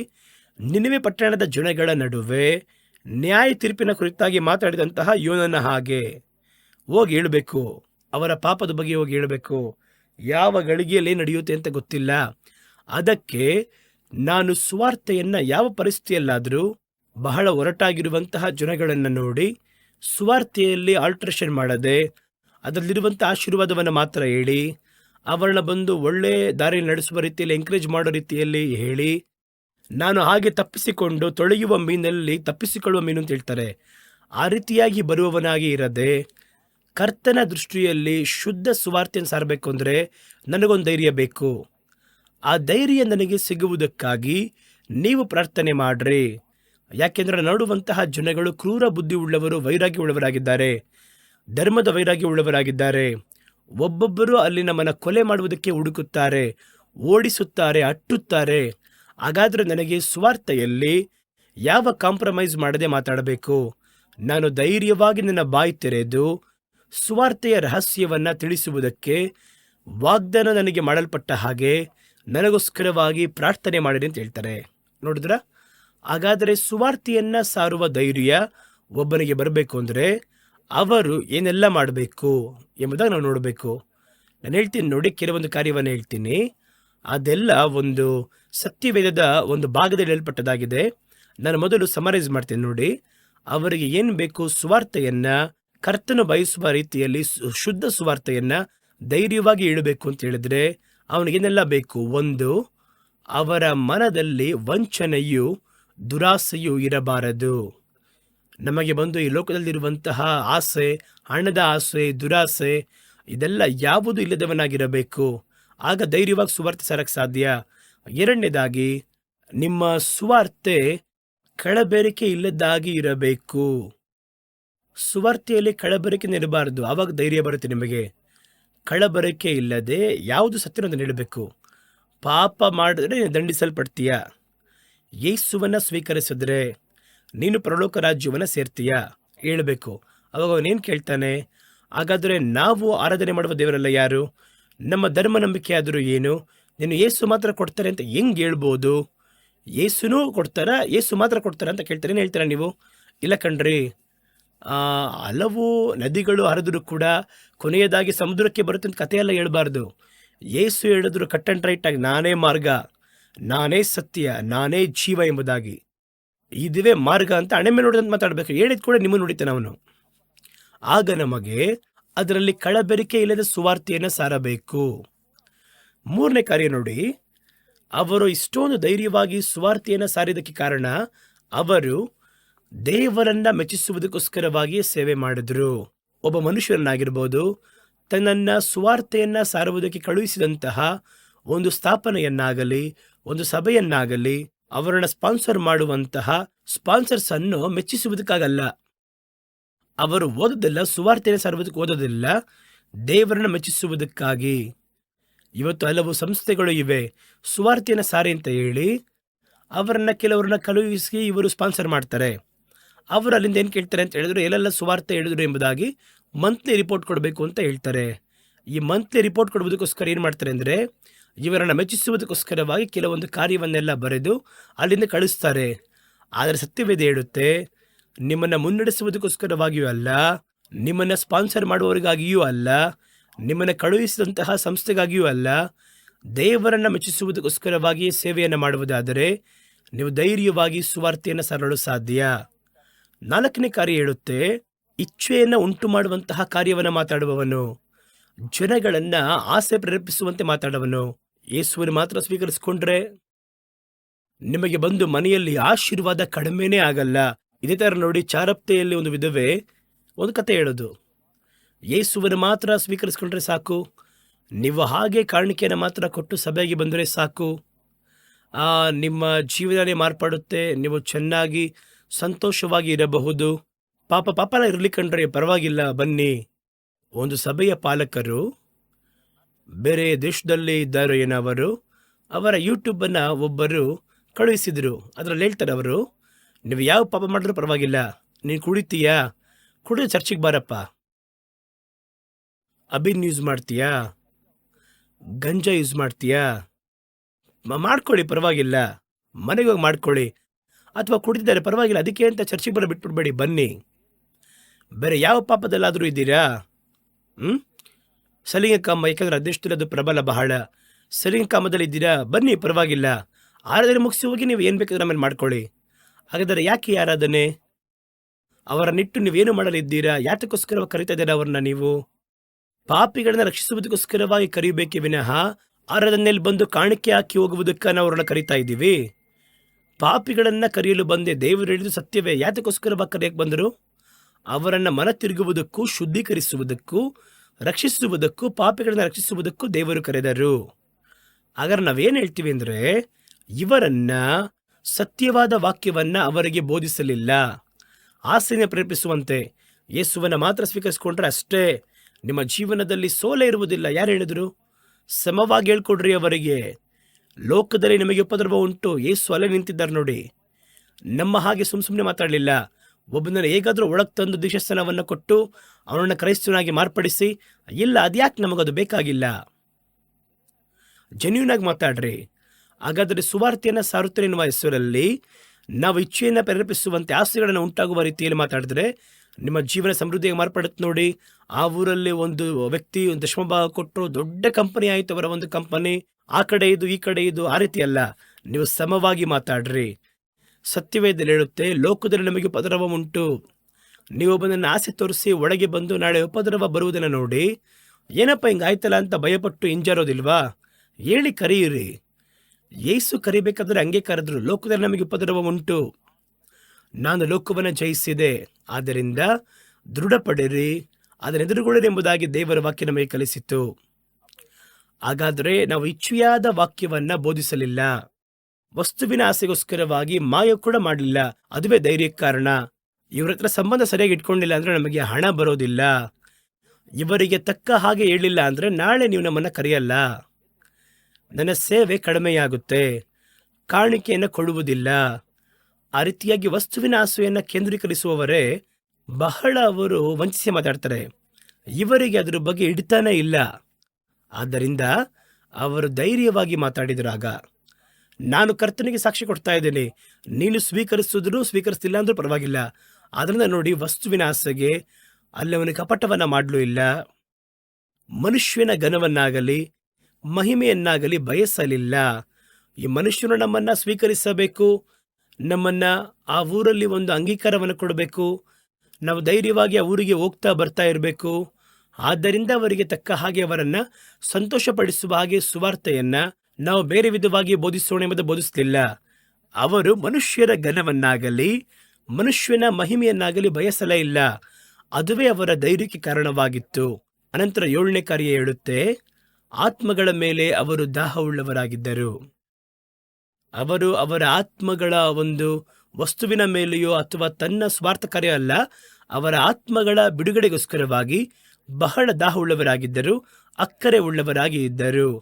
ಆದ್ದರಿಂದ ಸುವಾರ್ತೆಯಲ್ಲಿ ಏನನ್ನೂ ಬೆರೆಸಲಿಲ್ಲ. ಶುದ್ಧ ಸುವಾರ್ತೆಯನ್ನ ಧೈರ್ಯವಾಗಿ ಪ್ರಸಂಗ ಮಾಡಿದ್ರು. 8ನೇದಾಗಿ, ತಮ್ಮ ಪ್ರಾಣವನ್ನು ಕೊಡುವುದಕ್ಕೂ ಅವರು ಮುಂದೆ ಇದ್ರು. ಇಷ್ಟೊಂದು ಮಾಡಿದ್ರಿಂದ ಅವರಿಗೆ ಮನೋಧೈರ್ಯ ಸಿಕ್ಕಿತ್ತು. ಇವೆಲ್ಲವನ್ನು ಹೇಳಿದಂತೆ 8 ಪಾಯಿಂಟ್ ಕೂಡ ಅಲ್ಲಿ ಸತ್ಯವೇದದಲ್ಲಿ ಯಾವ ರೀತಿ ಹೇಳಿದ್ದಾರೆ ನೋಡಿ. 1 ಥೆಸಲೋನಿಕದವರಿಗೆ ಬರೆದ ಪತ್ರಿಕೆ 2ನೇ ಅಧ್ಯಾಯ 3ರಿಂದ ಕೆಲವೊಂದು ವಾಕ್ಯಗಳು ನಾನು ವೇಗವಾಗಿ ಓದುತ್ತೇನೆ. ನಮ್ಮ ಬೋಧನೆ ವಂಚನೆಯಿಂದಲೂ ದುರಾಸೆಯಿಂದಲೂ ಉಂಟಾಗಲಿಲ್ಲ, ಅದು ಕಪಟ ಉಳ್ಳದ್ದಾಗಿಯೂ ಇರಲಿಲ್ಲ. ಸುವಾರ್ತೆಯನ್ನು ನಮ್ಮ ಬಳಿಯಲ್ಲಿ ಒಪ್ಪಿಸಿಕೊಡುವ ಹಾಗೆ ದೇವರು ನಮ್ಮನ್ನು ಉತ್ತಮನೆಂಬುದಾಗಿ ಎಣಿಸಿದ ಹಾಗೆ ನಾವು ಮನುಷ್ಯರಿಗೆ ಅಲ್ಲ, ನಮ್ಮ ಹೃದಯವನ್ನು ಪರಿಶೋಧಿಸಿ ನೋಡುವಂತಹ ದೇವರಿಗೆ ಪ್ರಿಯ ಉಂಟಾಗುವಂತೆ ಮಾತಾಡುತ್ತೇವೆ. ಹೇಳಿದ ಪಾಯಿಂಟ್ ಎಲ್ಲ ಒಳಗಿರುತ್ತೆ. ಅವರು ಹೇಳಿದ್ರಿಂದನೇ ಕೆಲವೊಂದು ಕಾರ್ಯವನ್ನು ಪಾಯಿಂಟ್ ತೆಗೆದು ಹೇಳ್ತಾ ಇದ್ದೀನಿ. ನಿಮಗೆ ತಿಳಿದಿರುವ ಪ್ರಕಾರ ನಾವು ಒಂದು ಕಾಲವು ಇಚ್ಛೆಯುಳ್ಳ ವಾಕ್ಯವನ್ನು ಹೇಳಲು ಇಲ್ಲ, ವಸ್ತುವಿನ ಆಸೆ ಉಳ್ಳವರಾಗಿ ಕಪಟವನ್ನೂ ಮಾಡಲಿಲ್ಲ. ದೇವರೇ ಅದಕ್ಕೆ ಸಾಕ್ಷಿ. ನಾವು ಕ್ರಿಸ್ತನ ಅಪೊಸ್ತಲರಾಗಿ ನಿಮಗೆ ಭಾರವಾಗಿ ಇಲ್ಲದವರಾಗಿ ಇದ್ದರೂ ಕೂಡ ನಿಮ್ಮ ಬಳಿಯಾದರೂ ನಮಗೆ ಬಂದ ಆಸ್ಪದ ಇದೆ. ಆದರೂ ಕೂಡ ನಿಮ್ಮ ಬಳಿಯಲ್ಲಾಗಿರ್ಬೋದು, ಮತ್ತೊಬ್ಬರ ಬಳಿಯಾಗಿರ್ಬೋದು, ಮನುಷ್ಯರಿಂದ ಬರುವಂತಹ ಮಹಿಮೆಯನ್ನು ಅಪೇಕ್ಷಿಸಲೇ ಇಲ್ಲ. ಹುಡುಕುವುದಕ್ಕೆ ನಮಗೆ ಆಸ್ಪದ ಇದೆ, ಆದರೆ ನಾವು ಹುಡುಕಲಿಲ್ಲ. ಮನುಷ್ಯರಿಂದ ಬರುವಂತಹ ಘನ ಮಹಿಮೆಯನ್ನು ಹುಡುಕಲಿಲ್ಲ. ನಿಮ್ಮ ಬಳಿಯಲ್ಲಿ ನಾವು ಉತ್ತಮರಾಗಿಯೂ ಪ್ರಿಯರಾಗಿ ನಡೆದುಕೊಂಡೆವು. ಹಾಲು ಕೊಡುವಂತಹ ಸ್ತ್ರೀಯಾದವಳು ತನ್ನ ಮಕ್ಕಳನ್ನ ಕಾಪಾಡುವ ರೀತಿಯಲ್ಲಿ ನಾವು ನಿಮ್ಮ ಮೇಲೆ ಬಹಳ ಬಯಸಿ ದೇವರ ಸುವಾರ್ತೆಯನ್ನ ನಿಮಗೆ ಕೊಟ್ಟದ್ದು ಮಾತ್ರವಲ್ಲದೆ, ನೀವು ನಮಗೆ ಪ್ರಿಯರಾದವರಾದುದರಿಂದ ನಮ್ಮ ಜೀವವನ್ನೇ ನಿಮಗೆ ಕೊಡುವುದಕ್ಕೆ ಮನಸ್ಸುಳ್ಳವರಾಗಿದ್ದುವೆ. ಇದುವೇ ಆ ಧೈರ್ಯಕ್ಕೆ ಅರ್ಥ. ಹಾಗಾದರೆ ಸುವಾರ್ತೆಯಲ್ಲಿ ನೀವು ನಿಯತ್ತಿಂದ, ಸುವಾರ್ತೆಯಲ್ಲಿ ಸತ್ಯವಂತರಾಗಿ, ಸುವಾರ್ತೆಯಲ್ಲಿ ಭಾರವುಳ್ಳವರಾಗಿ, ಸುವಾರ್ತೆಯಲ್ಲಿ ಅಕ್ಕರೆ ಉಳ್ಳವರಾಗಿ ಇದ್ದರೆ ಸುವಾರ್ತೆಯ ಕುರಿತಾಗಿರುವ ಮನೋಧೈರ್ಯ ಆಟೋಮೆಟಿಕ್ಕಾಗಿ ನಿಮಗೆ ಬಂದ್ಬಿಡುತ್ತೆ. ಅನಂತರ 5ನೇ ಕಾರ್ಯ ನೋಡಿ, ವೇಗವಾಗಿ ನೋಡೋಣ. ಮರಣವನ್ನು ಸಂಧಿಸುವುದಕ್ಕೆ ನಮಗೆ ಧೈರ್ಯ ಬರಬೇಕು. ಎಷ್ಟೇ ಒಬ್ಬ ವ್ಯಕ್ತಿ ಇದ್ರೂ ಕೂಡ, ಎಷ್ಟೇ ತತ್ವವನ್ನು ಮಾತಾಡಿದ್ರು, ಈ ಮರಣದ ಹಾಸಿಗೆಯಲ್ಲಿರುವಾಗ ನಾನು ಹೆಂಗಾದರೂ ಉಳಿತೀನ ಡಾಕ್ಟರ್ ಅಂತ ಕೇಳ್ತಾನೆ. ಇನ್ನೂ ಸ್ವಲ್ಪ ಬಾಳಕ್ಕಿಷ್ಟ. ಲೋಕದಲ್ಲಿ ಎಷ್ಟೊಂದು ಸಮಸ್ಯೆ ಇರುತ್ತೆ, ದೇಹದಲ್ಲಿ ಎಷ್ಟೊಂದು ವ್ಯಾಧಿ ಇರುತ್ತೆ, ಆದರೆ ಸಾಯುವುದಕ್ಕೆ ಯಾರೂ ಬಯಸುವುದಿಲ್ಲ. ಭಯ. ಮರಣವನ್ನ ಎದುರುಗೊಳ್ಳುವುದಕ್ಕೆ ಧೈರ್ಯ ಬೇಕು. ನೀವು ಭಯಪಟ್ಟರೂ, ಧೈರ್ಯವಿಲ್ಲದೆ ಇದ್ದರೂ ಮರಣ ಬಿಡುವ ಹಾಗೆ ಇಲ್ಲ. ಆದರೆ ದೇಹ ಪೂರ್ತಿಯಾಗಿ ರಣವಾಗಿ ಇನ್ನೂ ಅವನು ತಪ್ಪಿಸಿಕೊಂಡರೂ ಕೂಡ ಲೋಕದಲ್ಲಿ ಬದುಕಕ್ಕಾಗಲ್ಲ. ಆ ರೀತಿ ಇರುವಂತಹ ಪರಿಸ್ಥಿತಿಯಲ್ಲಿ ಕೂಡ ಹೇಗಾದರೂ ಕಾಪಾಡಿ ಎಂಬುದಾಗಿ ಹೇಳೋರು ನಾವು ನೋಡ್ತೀವಲ್ಲಿ. ಆದರೆ ಸತ್ಯವೇದ ಹೇಳುತ್ತೆ, ಮರಣವನ್ನು ಎದುರುಗೊಳ್ಳುವುದರಲ್ಲಿ ಭಯವಿಲ್ಲದೆ ಧೈರ್ಯವಾಗಿ ಇರಲು ಕರ್ತನ ಮಕ್ಕಳಿಗೆ ಮಾತ್ರ ಸಾಧ್ಯ. ಅದನ್ನು ಧೈರ್ಯವಾಗಿ ಎದುರುಗೊಳ್ಳುವವರು 2 ಕೊರಿಂಥದವರಿಗೆ ಬರೆದ ಪತ್ರಕ್ಕೆ 5ನೇ ಅಧ್ಯಾಯ 8ನೇ ವಾಕ್ಯ ಹೇಳುತ್ತೆ, ನಾವು ಧೈರ್ಯವಾಗಿಯೇ ಇದ್ದು ಈ ದೇಹವನ್ನು ಬಿಟ್ಟು ನಾವು ಹೋಗುವುದಕ್ಕೂ ಕರ್ತನ ಬಳಿಯಲ್ಲಿ ಹೋಗಿ ವಾಸಿಸುವುದಕ್ಕೂ ಅಧಿಕವಾಗಿ ಬಯಸುತ್ತೇನೆ. ನೋಡಿದ್ರ, ಮರಣವನ್ನು ಎದುರುಗೊಳ್ಳುವಂತಹ ಧೈರ್ಯ ಒಂದು ವ್ಯಕ್ತಿಗೆ ಯಾವಾಗ ಬರುತ್ತೆ ಅಂದರೆ, ಈ ದೇಹವನ್ನು ಬಿಟ್ಟು ಬೇರ್ಪಟ್ಟು ದೇವರೊಂದಿಗೆ ಹೋಗಿ ಇರಲು ನಾನು ಬಯಸುತ್ತೇನೆ. ಆದರೂ ಕೂಡ ನಾನು ಮಾಡುವುದಕ್ಕೆ ದೇವರು ನನಗೆ ಹಲವು ಕೆಲಸವನ್ನು ಇಟ್ಟಿರುವುದರಿಂದ ನಾನು ಹೋಗಲು ಅಲ್ಲಿ ಆಗ್ತಾ ಇಲ್ಲ. ಭೂಮಿಗೆ ಸಂಬಂಧಪಟ್ಟ ಈ ಗುಡಾರದಲ್ಲಿ ಭಾರವನ್ನು ಹೊತ್ತು ಕಷ್ಟಪಡ್ತೀನಿ ಅಂತ ಹೇಳ್ತಾರಂತೆ. ಓದಿ ನೋಡೋಣ. 2 ಕೊರಿಂಥದವರಿಗೆ ಬರೆದ ಪತ್ರಿಕೆ 5ನೇ ಅಧ್ಯಾಯದ 1-2 ವಾಕ್ಯಗಳು. ಭೂಮಿಗಿರುವಂತಹ ಈ ಗುಡಾರದಲ್ಲಿ ಏನು ಹೇಳ್ತಾ ಇದ್ದಾರೆ? ಈ ಶರೀರದಲ್ಲಿ ನಮ್ಮ ಮನೆ ನಾಶವಾದರೂ ದೇವರಿಂದ ಕಟ್ಟಲ್ಪಟ್ಟಂತಹ ಕೈ ಕೆಲಸವಿಲ್ಲದ ನಿತ್ಯದ ಮನೆ ಪರಲೋಕದಲ್ಲಿ ನಮಗೆ ಉಂಟೆಂಬುದಾಗಿ ಅರಿತಿದ್ದೇವೆ. ಆ ಒಂದು ತಿಳುವಳಿಕೆಯೇ, ನಿತ್ಯ ಜೀವಿತದ ಕುರಿತಾಗಿರುವ ತಿಳುವಳಿಕೆಯೇ ನಮಗೆ ಮರಣವನ್ನು ಎದುರುಗೊಳ್ಳಲು ಧೈರ್ಯವನ್ನು ಕೊಡುತ್ತದೆ. ಇವತ್ತು ಕಣ್ಣು ಮುಚ್ಚಿದ್ರೆ ಮರುಕ್ಷಣವೇ ಪರಲೋಕದಲ್ಲಿ ಕಣ್ ತೆರಿತೀನಿ. ಆ ಧೈರ್ಯ ಬಂದರೆ ನಾವು ಯಾಕೆ ಮರಣದ ಬಗ್ಗೆ ಯೋಚನೆ ಮಾಡ್ತೀವಿ? ಅವರು ಹೇಳ್ತಾರೆ, ಅಲ್ಲಿ ನನಗೆ ಅಲ್ಲಿ ಪರಲೋಕದಲ್ಲಿ ಮನೆ ಇದೆ ಎಂಬುದಾಗಿ ನಾನು ಅರಿತಿದ್ದೇನೆ. ಆದ್ದರಿಂದ ಅದನ್ನು ನಾನು ನೋಡಿದ್ದೇನೆ, ನಂಬುತ್ತೇನೆ. ಆದುದರಿಂದ ನನಗೆ ಇಲ್ಲಿರುವುದಕ್ಕಿಂತ ಅಲ್ಲಿ ಯಾವಾಗ ಹೋಗ್ತೀನಿ ಎಂಬುದಾಗಿ ನನಗೆ ಆಸೆ ಇದೆ. ನಾನಾಗಿ ನನ್ನ ಕರ್ಕೊಂಡು ಹೋಗೋಕ್ಕಾಗಲ್ವಲ್ಲ, ಅದನ್ನು ಕೊಲೆ ಮಾಡಿಕೊಳ್ಳುವುದಕ್ಕೆ ಸಾಧ್ಯ ಇಲ್ವಲ್ಲ. ಹಾಗಾದರೆ ಮರಣ ಯಾವಾಗ ಬರುತ್ತೆ ಎಂದು ಧೈರ್ಯದಿಂದ ಎದುರು ನೋಡ್ತಾ ಇದ್ದೀನಿ. ಸ್ಟೇಫನನು ಹಾಗೆ. ಸ್ಟೇಫನನ್ನು ಕರೆತರ್ತಾರೆ, ವಿಚಾರಣೆ ಮಾಡ್ತಾರೆ. ಅವರು ಮಾತಾಡುತ್ತಿರುವಾಗಲೇ ಆ ಸ್ಥಳದಲ್ಲಿ, ಆ ನ್ಯಾಯ ಸಂಘದಲ್ಲಿ ಸಂಚಲನ ಉಂಟಾಗುತ್ತೆ. ಎಲ್ಲವೂ ಬಹಳ ವೈರಾಗ್ಯವುಳ್ಳವರಾಗಿದ್ದಾರೆ. ಸ್ಟೇಫನನು ಅದ್ರ ಬಗ್ಗೆ ಏನು ಯೋಚನೆ ಮಾಡಲಿಲ್ಲ. ಬೆಂಕಿಯಂತೆ ಮಾತಾಡ್ತಾ ಇದ್ದಾರೆ ಕರ್ತನ ನಂಬಿಕೆಯನ್ನ. ಮೇಲ್ ನೋಡಿದ್ರೆ ನ್ಯಾಯಸ್ಥಾಪಕರ ಹಾಗೆ ಯಾಜಕರು, ಪ್ರಧಾನ ಯಾಜಕರು ಎಲ್ಲ ಕೂತಿದ್ದಾರೆ. ಪಕ್ಕದಲ್ಲಿ ಕೂತಿರುವವರು, ಸುತ್ತಲಿರುವ ಜನಗಳು ವೈರಾಗ್ಯವುಳ್ಳವರಾಗಿದ್ದಾರೆ. ಇವರು ಭಯಪಡಲೇ ಇಲ್ಲ. ತಕ್ಷಣ ಅಲ್ಲಿಂದ ಹೇಳ್ತಾರೆ, ಇನ್ನೂ ಅವನ್ನ ಭಾಳ ಹೊತ್ತು ಮಾತಾಡಕ್ಕೆ ಬಿಡಬಾರ್ದು, ಅವ್ರನ್ನ ಎಳ್ಕೊಂಡೋಗಿ ಕಲ್ಲೆಸೆದುಕೊಳ್ಳ್ರಿ ಅಂತ ಹೇಳ್ತಾರೆ. ಅವರನ್ನು ಕರ್ಕೊಂಡು ಹೋಗುತ್ತಾರೆ. ಸ್ಟೇಫನನ್ನು ಅಲ್ಲಿ ಭಯಪಟ್ಟ ಹಾಗೆ, ಗೊಂದಲಪಟ್ಟ ಹಾಗೆ, ಹಾಗೆ ಅಲ್ಲಿ ಕಾಣಿಸ್ತಾ ಇಲ್ಲ. ಅವರನ್ನು ಎಳ್ಕೊಂಡೋಗಿ ಅವರ ಮೇಲೆ ಕಲ್ಲೆಸೆದರು. ಆಕಾಶದಲ್ಲಿ ಒಂದು ದರ್ಶನ ನೋಡ್ತಾ ಇದ್ದಾರೆ ಅವರು. ಕರ್ತನು ತನ್ನ ಸಿಂಹಾಸನದಿಂದ ಎದ್ದು ಸ್ಟೇಫನನ್ನು ಬರಮಾಡುವಂತಹ ದೃಶ್ಯವನ್ನು ನೋಡಿದರು. ಅದನ್ನು ನೋಡಿದ ಕೂಡಲೇ ದೇವರು ಅಲ್ಲಿ ಎದ್ದಿರುವುದನ್ನು ಅವನು ಕಂಡಾಗ ಅಲ್ಲಿ ಅವನ ಮನಸ್ಸು ಪೂರ್ತಿ ಅಲ್ಲೊಟ್ಟಾಯಿತು. ಇಲ್ಲಿ ಕಲ್ಲು ಬಿಡದಲ್ಲಿ ಏನೂ ಕಾಣಿಸ್ತಿಲ್ಲ ಅವರಿಗೆ. ಸುತ್ತಲಿರುವಂತಹ ಜನಗಳು ಅಲ್ಲಿ ಕೋಪಗೊಳ್ಳುತ್ತಿರುವುದು, ಕಿರ್ಚಾಡ್ತಿರೋದು ಗೊತ್ತಾಗ್ತಿಲ್ಲ, ಕಲ್ಲೆಸೆಯೋದು ಗೊತ್ತಾಗ್ತಾ ಇಲ್ಲ. ಅವರ ದೃಷ್ಟಿ ಈಗ ಮೇಲೋಗಿದೆ. ಅಲ್ಲಿ ಭೂಮಿ ಆಕಾಶವನ್ನು ಉಂಟು ಮಾಡಿದಂತಹ ದೇವರು, ಪರಲೋಕದಲ್ಲಿ ಮಹಿಮೆಯಾಗಿರುವಂತಹ ಯೇಸು ಎದ್ದು ನಿಂತಿದ್ದಾರಲ್ಲ, ಹೊಸ ಒಡಂಬಡಿಕೆಯ ಮೊದಲ ಸಾಕ್ಷಿಯವರು. ಹಾಗಾದರೆ ಕರ್ತನ ಏನು ಮಾಡ್ತಾರೆ ನೋಡಿ, ಅಲ್ಲಿ ಅವರು ಎದ್ದು ನಿಂತವರನ್ನು ಸ್ವಾಗತಿಸುತ್ತಾರೆ. ಇವರಿಗೆ ಇಲ್ಲಿರುವಂತಹ ಯಾವ ಒಂದು ಸಮಸ್ಯೆ ಆಗಿರ್ಬೋದು ಮನಸ್ಸಲ್ಲಿ ಯೋಚನೆ ಬರಲಿಲ್ಲ. ಆಗ ದೇವರೊಂದಿಗೆ ಹತ್ತಿರ ಬದುಕುವವರು ಮರಣದ ಬಗ್ಗೆ ಅವರು ಚಿಂತೆ ಮಾಡಲ್ಲ. ಹಾಗಾದರೆ ದೇವರೊಂದಿಗೆ ಐಕ್ಯದಲ್ಲಿದ್ದು ಪರಲೋಕದ ನಿತ್ಯ ಜೀವಿತದ ಕುರಿತಾಗಿರುವ ನಂಬಿಕೆ, ಅದುವೇ ನಮಗೆ ಮುಖ್ಯ. ಇಲ್ಲಾಂದರೆ ಭಯಪಡ್ತಾರೆ ಮರಣವನ್ನು ನೋಡಿ. ಒಂದು ಗನ್ ಪಾಯಿಂಟಲ್ಲಿ ಇಟ್ಟು ದೇವರನ್ನು ನಿರಾಕರಿಸೋಕೆ ಯಾಕೆ ನಿರಾಕರಿಸ್ತಾರೆ? ಕೆಲವರು ನಿರಾಕರಿಸುವುದಿಲ್ಲ ಎಂಬುದಾಗಿ ಯಾಕೆ ತಾವೇ ತಮ್ಮನ್ನು ಸ್ವೀಕರಿಸಿಕೊಳ್ಳುತ್ತಾರೆ? ಯಾಕೆ ಅಂದರೆ ಅವರಿಗೆ ನಿತ್ಯ ಜೀವಿತದ ಮೇಲೆ ನಂಬಿಕೆ ಇದೆ. ಅವರಿಗೆ ನಿತ್ಯ ಜೀವಿತದ ಮೇಲೆ ಕದಲಿಸಲಾಗದಿರುವಂತಹ ನಂಬಿಕೆ ಇರುವ ಯಾರೇ ಆಗಿರಲಿ ಮರಣದ ಬಗ್ಗೆ ಯೋಚನೆ ಮಾಡದೇ ಇಲ್ಲ. ಇವ್ರು ಹೇಳ್ತಾರೆ ನೋಡಿ, ನಿತ್ಯ ಮನೆ ಪರಲೋಕದಲ್ಲಿ ಉಂಟೆಂದು ಅರಿತಿದ್ದೇನೆ, ಅದುವೇ ನಂಬಿಕೆಯಲ್ಲಿ ನಿತ್ಯ ಜೀವಿತದ ಕುರಿತಾಗಿರುವಂತಹ ನಂಬಿಕೆ. ಅನಂತರ ಹೇಳ್ತಾರೆ, ಯಾಕೆಂದರೆ ಈ ಒಂದು ಗೂಡಾರದಲ್ಲಿ ನಾನು ಪರಿತಪಿಸಿ ನಮ್ಮ ಪರಮ ವಾಸಸ್ಥಳವನ್ನು ಧರಿಸಿಕೊಳ್ಳುವುದಕ್ಕೆ ಬಹಳ ದಾಹ ಉಳ್ಳವನಾಗಿದ್ದೇನೆ. ಹಾಗಾದರೆ ಅವರಿಗೆ ಇದನ್ನು ದಾಟಿ ಬೇರೆ ಒಂದು ಜೀವಿತ ಇದೆ, ಅದಕ್ಕೆ ಹೆಸರು ನಿತ್ಯ ಜೀವಿತ. ಅದರ ಕುರಿತಾಗಿರುವಂಥ ಒಬ್ಬ ಮನುಷ್ಯನು ಒಳ್ಳೆಯ ನಂಬಿಕೆಯು ಒಳ್ಳೆಯ ತಿಳುವಳಿಕೆ ಹೊಂದಿದ್ರೆ ಅವನು ಮರಣದ ಬಗ್ಗೆ ಯೋಚನೆ ಮಾಡೋದೇ ಇಲ್ಲ. ಅದು ಸೈತಾನನಿಗೆ ಗೊತ್ತಾಗೋದ್ರಿಂದಾನೇ ಕರ್ತನ ಮಕ್ಕಳನ್ನು ನಿತ್ಯ ಜೀವಿತದ ಕುರಿತಾಗಿ ತಿಳಿಯಲು ಬಿಡದ ಹಾಗೆ ತಡೆ ಮಾಡಿಡ್ತಾನೆ. ನೀವು ಚೆನ್ನಾಗಿ ನೋಡಿ, ಆ ದಿನದಲ್ಲಿ ನಿತ್ಯ ಜೀವಿತದ ಕುರಿತಾಗಿ ಅಪೊಸ್ತಲರು ಉಪದೇಶ ಮಾಡಿ ಹೇಳಿದ್ರು. ಈಗ ಮರಣದ ನಂತರ ಬರುವಂತಹ ಜೀವನದ ಬಗ್ಗೆ ಇರುವಂಥ ಸಂದೇಶ ಇವತ್ತು ಸಭೆಗಳಲ್ಲಿ ಕೇಳಕ್ಕೆ ಸಾಧ್ಯ ಇಲ್ಲ. ನಿತ್ಯ ಜೀವಿತದ ಕುರಿತಾಗಿ ಕೇಳಕ್ಕೆ ಸಾಧ್ಯ ಇಲ್ಲ. ಬಾಯಿ ಬಿಟ್ಟರೆ ಬರೀ ಸಮೃದ್ಧಿ ಅಷ್ಟೇ. ಲೋಕದಲ್ಲಿ ಯಾವ ರೀತಿ ಬದುಕೋದು ಅದನ್ನೇ ಹೇಳ್ಕೊಡ್ತಾರಲ್ಲಿ.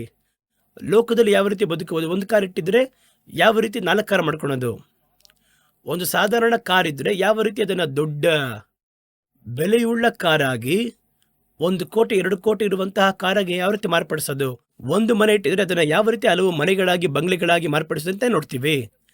ಈ ಗೂಡರದ ಬಗ್ಗೆ ತಾನೇ ಮಾತಾಡ್ತೀವಿ, ಲೋಕದಲ್ಲಿರುವಂತಹ ಈ ಗೂಡರದ ಬಗ್ಗೆ. ಹಾಗಾದರೆ ಇವನಿಗೆ ಎಲ್ಲವನ್ನ ಕೂಡಿಸಿದವನಿಗೆ ಮರಣ ಅಂತ ಹೇಳಿದ್ರೆ, ಅಯ್ಯೋ ಇಷ್ಟೊಂದು ಬಿಟ್ಟೋಗ್ಬೇಕಾ, ಈ ಕಾರ್ ಬಿಟ್ಟೋಗ್ಬೇಕಾ, ಈ ಬಂಗ್ಲೆ ಬಿಟ್ಟೋಗ್ಬೇಕಾ, ಇಷ್ಟೊಂದು ಮನೆಯನ್ನು ಬಿಟ್ಟೋಗ್ಬೇಕಾ, ಭಯ ಬರುತ್ತೆ. ಅವಾಗ ಕೇಳ್ತೇನೆ, ಡಾಕ್ಟರ್ ನಾವು ತಪ್ಪಿಸಿಕೊಳ್ಳುವುದಕ್ಕೆ ಏನಾದರೂ ದಾರಿ ಇದೆಯಾ ಡಾಕ್ಟರ್? ಇನ್ನು ಸ್ವಲ್ಪ ದಿನ ಬಾಳುವುದಕ್ಕೆ ಲೋನೆಲ್ಲ ಹಾಕಿ ಈ ಕಲ್ಲೆಲ್ಲ ನೋಡಿ ನೋಡಿ ನೋಡಿ ಇಟ್ಟು ಬಿಟ್ಟೋಗ್ಬೇಕಾ? ಇವರ ಒಂದು ನಂಬಿಕೆ ಪೂರ್ತಿಯಾಗಿ ನಿತ್ಯ ಜೀವವು ನಂತರ ಬರುವಂತಹ ಮನೆ. ಆದ್ದರಿಂದ ಅವ್ರು ಏನು ಮಾಡಿದ್ರು ಅಂದರೆ, ಯಾವಾಗಪ್ಪ ನಾವು ಅಲ್ಲಿ ಹೋಗ್ತೀವಿ ಅಂತ ಕಾಯ್ತಾ ಇದ್ರು. ಸೈತಾನನ ತಂತ್ರದಲ್ಲಿ ಒಂದು, ಇವತ್ತು ನೀವು ನಿತ್ಯ ಜೀವದ ಕುರಿತಾಗಿ ಯೋಚಿಸಲೇಬಾರದು ಎನ್ನುವುದಕ್ಕೋಸ್ಕರವಾಗಿ ನಿತ್ಯ ಜೀವಿತದ ಕುರಿತಾಗಿರುವ ಸಂದೇಶವನ್ನ ನಿಮ್ಮಿಂದ ಕೇಳಕ್ಕೆ ಸಾಧ್ಯನೇ ಇಲ್ಲ. ಬಹಳವಾಗಿ 90% ನಿತ್ಯ ಜೀವಿತದ ಸಂದೇಶಕ್ಕೆ ಬಾಗಿಲು ಮುಚ್ಚಲ್ಪಟ್ಟಾಯಿತು. ಸತ್ತವನು ಏನಾಗ್ತಾನೆ, ಮರಣದ ನಂತರ ಬರುವಂತಹ ಜೀವನದ ಬಗ್ಗೆ ಸತ್ಯವೇದ ಏನು ಹೇಳುತ್ತದೆ, ಆ ಜೀವಿತವನ್ನು ಹೊಂದುವುದಕ್ಕೆ ನಾವೇನು ಮಾಡಬೇಕು, ಯೇಸು ಕ್ರಿಸ್ತನ ಬಳಿಯಲ್ಲಿರುವಂತಹ ಅವರನ್ನು ಹಿಂಬಾಲಿಸುವುದಕ್ಕೆ ಮೂಲ ಕಾರಣವೇ ನಿತ್ಯ ಜೀವವರ ಬಳಿ ಉಂಟು ಎಂಬುದಾಗಿಯೇ. ಅದಕ್ಕೋಸ್ಕರ ಹಿಂಬಾಲಿಸ್ತಾ ಇದ್ದೀವಿ. ಆದರೆ ನಾವೇನು ಹೇಳ್ಕೊಡ್ತಾ ಇದ್ದೀವಿ, ಯೇಸುವನ್ನು ಹಿಂಬಾಲಿಸಿದ್ರೆ ನಿಮಗೆ ಬಂದು ಹಣ ಬರುತ್ತೆ, ಐಶ್ವರ್ಯ ಬರುತ್ತೆ, ಅದಕ್ಕೋಸ್ಕರವಾಗಿ ತಾನೇ ಹಿಂಬಾಲಿಸಕ್ಕೆ ಹೇಳ್ತಾ ಇದ್ದೀವಿ.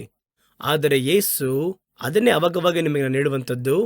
ನೀವು ಸ್ವಲ್ಪ ಕಠಿಣವಾಗಿ ದುಡಿದ್ರೆ ಶ್ರೀಮಂತರಾಗ್ಬೋದು, ಕಳ್ತನ ಮಾಡಿದ್ರು ಶ್ರೀಮಂತರಾಗ್ಬೋದು, ದರೋಡೆ ಮಾಡಿದ್ರು ಶ್ರೀಮಂತರಾಗ್ಬೋದು, ಲಂಚ ತಗೊಂಡ್ರೆ ಶ್ರೀಮಂತರಾಗ್ಬೋದು. ಆದರೆ ನಿತ್ಯ ಜೀವಿತವನ್ನು ಮಾತ್ರ ಯೇಸು ಕೊಡದೆ ಯಾರೂ ಪಡೆಯೋಕ್ಕೆ ಸಾಧ್ಯ ಇಲ್ಲ. ಹಾಗಾದ್ರೆ ನಿತ್ಯ ಜೀವಿತಕ್ಕೋಸ್ಕರವಾಗಿ ಯೇಸುವನ್ನು ಹಿಂಬಾಲಿಸಬೇಕು. ನಾವು ಹಣಕ್ಕೋಸ್ಕರವಾಗಿ ಹಿಂಬಾಲಿಸಕ್ಕೆ ಹೇಳಿದ್ರೆ ಆ ಉಪದೇಶವನ್ನು ನಾವೇನಂತ ಹೇಳುವುದು?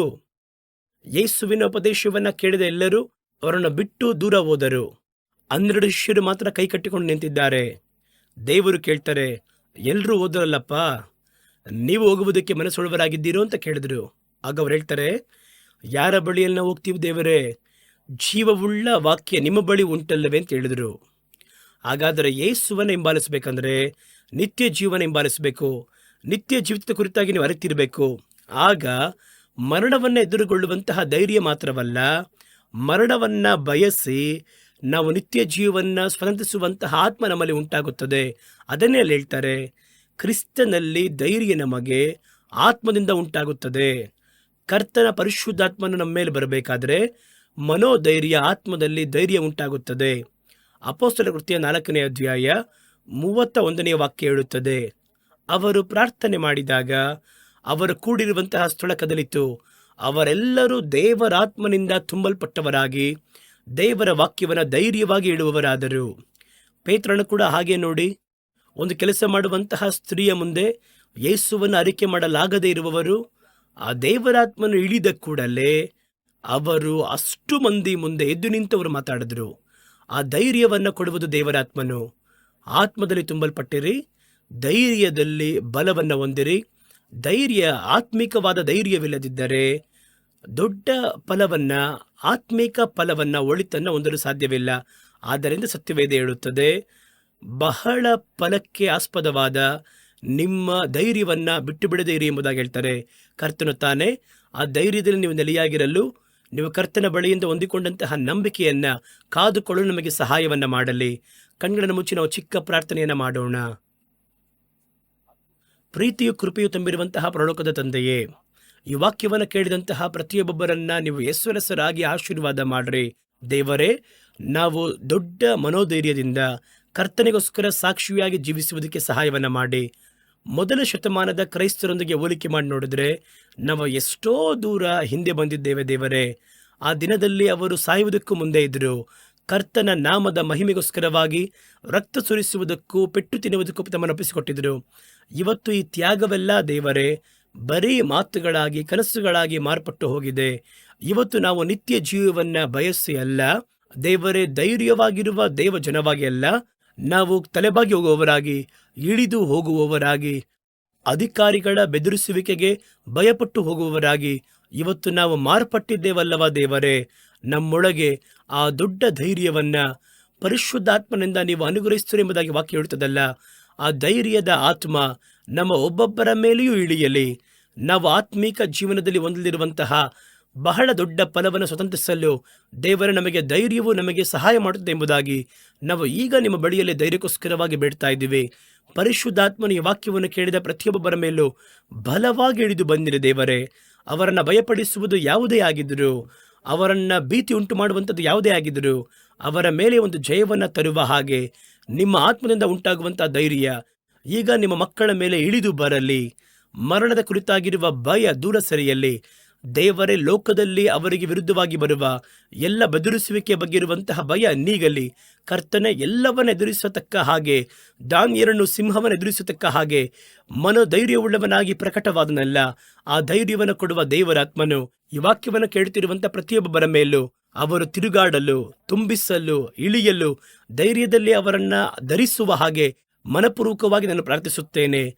ದೇವರ ಹಸ್ತ ಜೊತೆಗಿದ್ದು ನಿಮ್ಮ ಮಕ್ಕಳೊಂದಿಗೆ ಮಾತಾಡಿ ಇನ್ನೊವರಿಗೆ ಬೇಕಾಗಿರುವ ಪೂರ್ಣ ಧೈರ್ಯವನ್ನು ಅನುಗ್ರಹಿಸಿರಿ.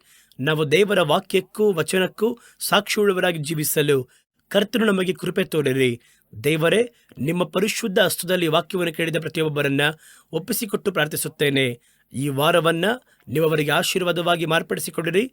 ನಿಮ್ಮ ಮಕ್ಕಳ ಹೋಗಬೇಕಾದ್ರೂ ಬರಬೇಕಾದ್ರೂ ದೇವರ ಪ್ರಸನ್ನತೆ ಜೊತೆಗೆ ಇರಲಿ. ಕರ್ತನು ನಮ್ಮೊಂದಿಗೆ ಜೊತೆಗಿದ್ದಾರೆ ಎನ್ನುವಂತಹ ಮನೋಧೈರ್ಯ ಅವರನ್ನ ಎಲ್ಲ ದಾರಿಗಳಲ್ಲಿಯೂ ಧೈರ್ಯವಾಗಿ ಮುನ್ನಡೆಸುವುದಕ್ಕೆ ಸಹಾಯ ಮಾಡಲಿ. ದೇವರಾಗಿರುವ ಯೇಸು ಅವರ ಅಗತ್ಯಗಳನ್ನು ಸಂಧಿಸಿರಿ. ಈ ವಾರವನ್ನು ಒಳಿತುಗಳಿಂದ ನೀವು ಶೃಂಗರಿಸಿರಿ. ನೀವು ಅವರ ಸಂಗಡ ಇರುವುದನ್ನು, ಸಂದರ್ಶಿಸುವುದನ್ನು ಪ್ರತಿ ಕ್ಷಣವೂ ಅವರಿಗೆ ನೀವು ತೋರಿಸಿಕೊಡಿರಿ. ಸಕಲ ಜವಾಬ್ದಾರಿಗಳನ್ನ ಹತೋಟಿಗೆ ತೆಗೆದುಕೊಂಡು ನಿಮ್ಮ ಮಕ್ಕಳನ್ನ ಆಶೀರ್ವಾದ ಮಾಡ್ರಿ. ಯೇಸುವಿನ ಮೂಲಕ ನಮ್ಮ ಪ್ರಾರ್ಥನೆಯನ್ನ ಅಂಗೀಕರಿಸಿರೋ ನಮ್ಮ ತಂದೆಯೇ, ಆಮೇನ್. ದೇವರು ನಮ್ಮೊಂದಿಗೆ ಸಂದರ್ಶಿಸಿ ಮಾತಾಡಿದರು. ಆತ್ಮಿಕವಾದವರು ಧೈರ್ಯವಾಗಿರಬೇಕು.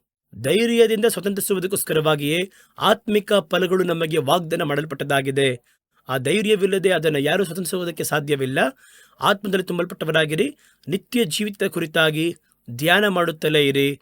ಕರ್ತನ ಮೇಲೆ ದೊಡ್ಡ ದಾಹವುಳ್ಳವರಾಗಿರಿ. ಧೈರ್ಯದಲ್ಲಿ ಬಲಪಡಿರಿ. ಕರ್ತನು ಬೇಗ ಬರುತ್ತಾರೆ. ಆಮೇನ್. ಮುಂದಿನ ವಾರ ಬೇರೆ ಒಂದು ನೂತನ ಸಂದೇಶದಿಂದ ನಿಮ್ಮನ್ನು ಭೇಟಿ ಮಾಡ್ತೀನಿ. ಅಲ್ಲಿಯವರೆಗೂ ದೇವರು ತನ್ನ ನಿಮ್ಮನ್ನು ಆಶೀರ್ವಾದ ಮಾಡಿ ಕಾಪಾಡಲಿ. ಆಮೇನ್.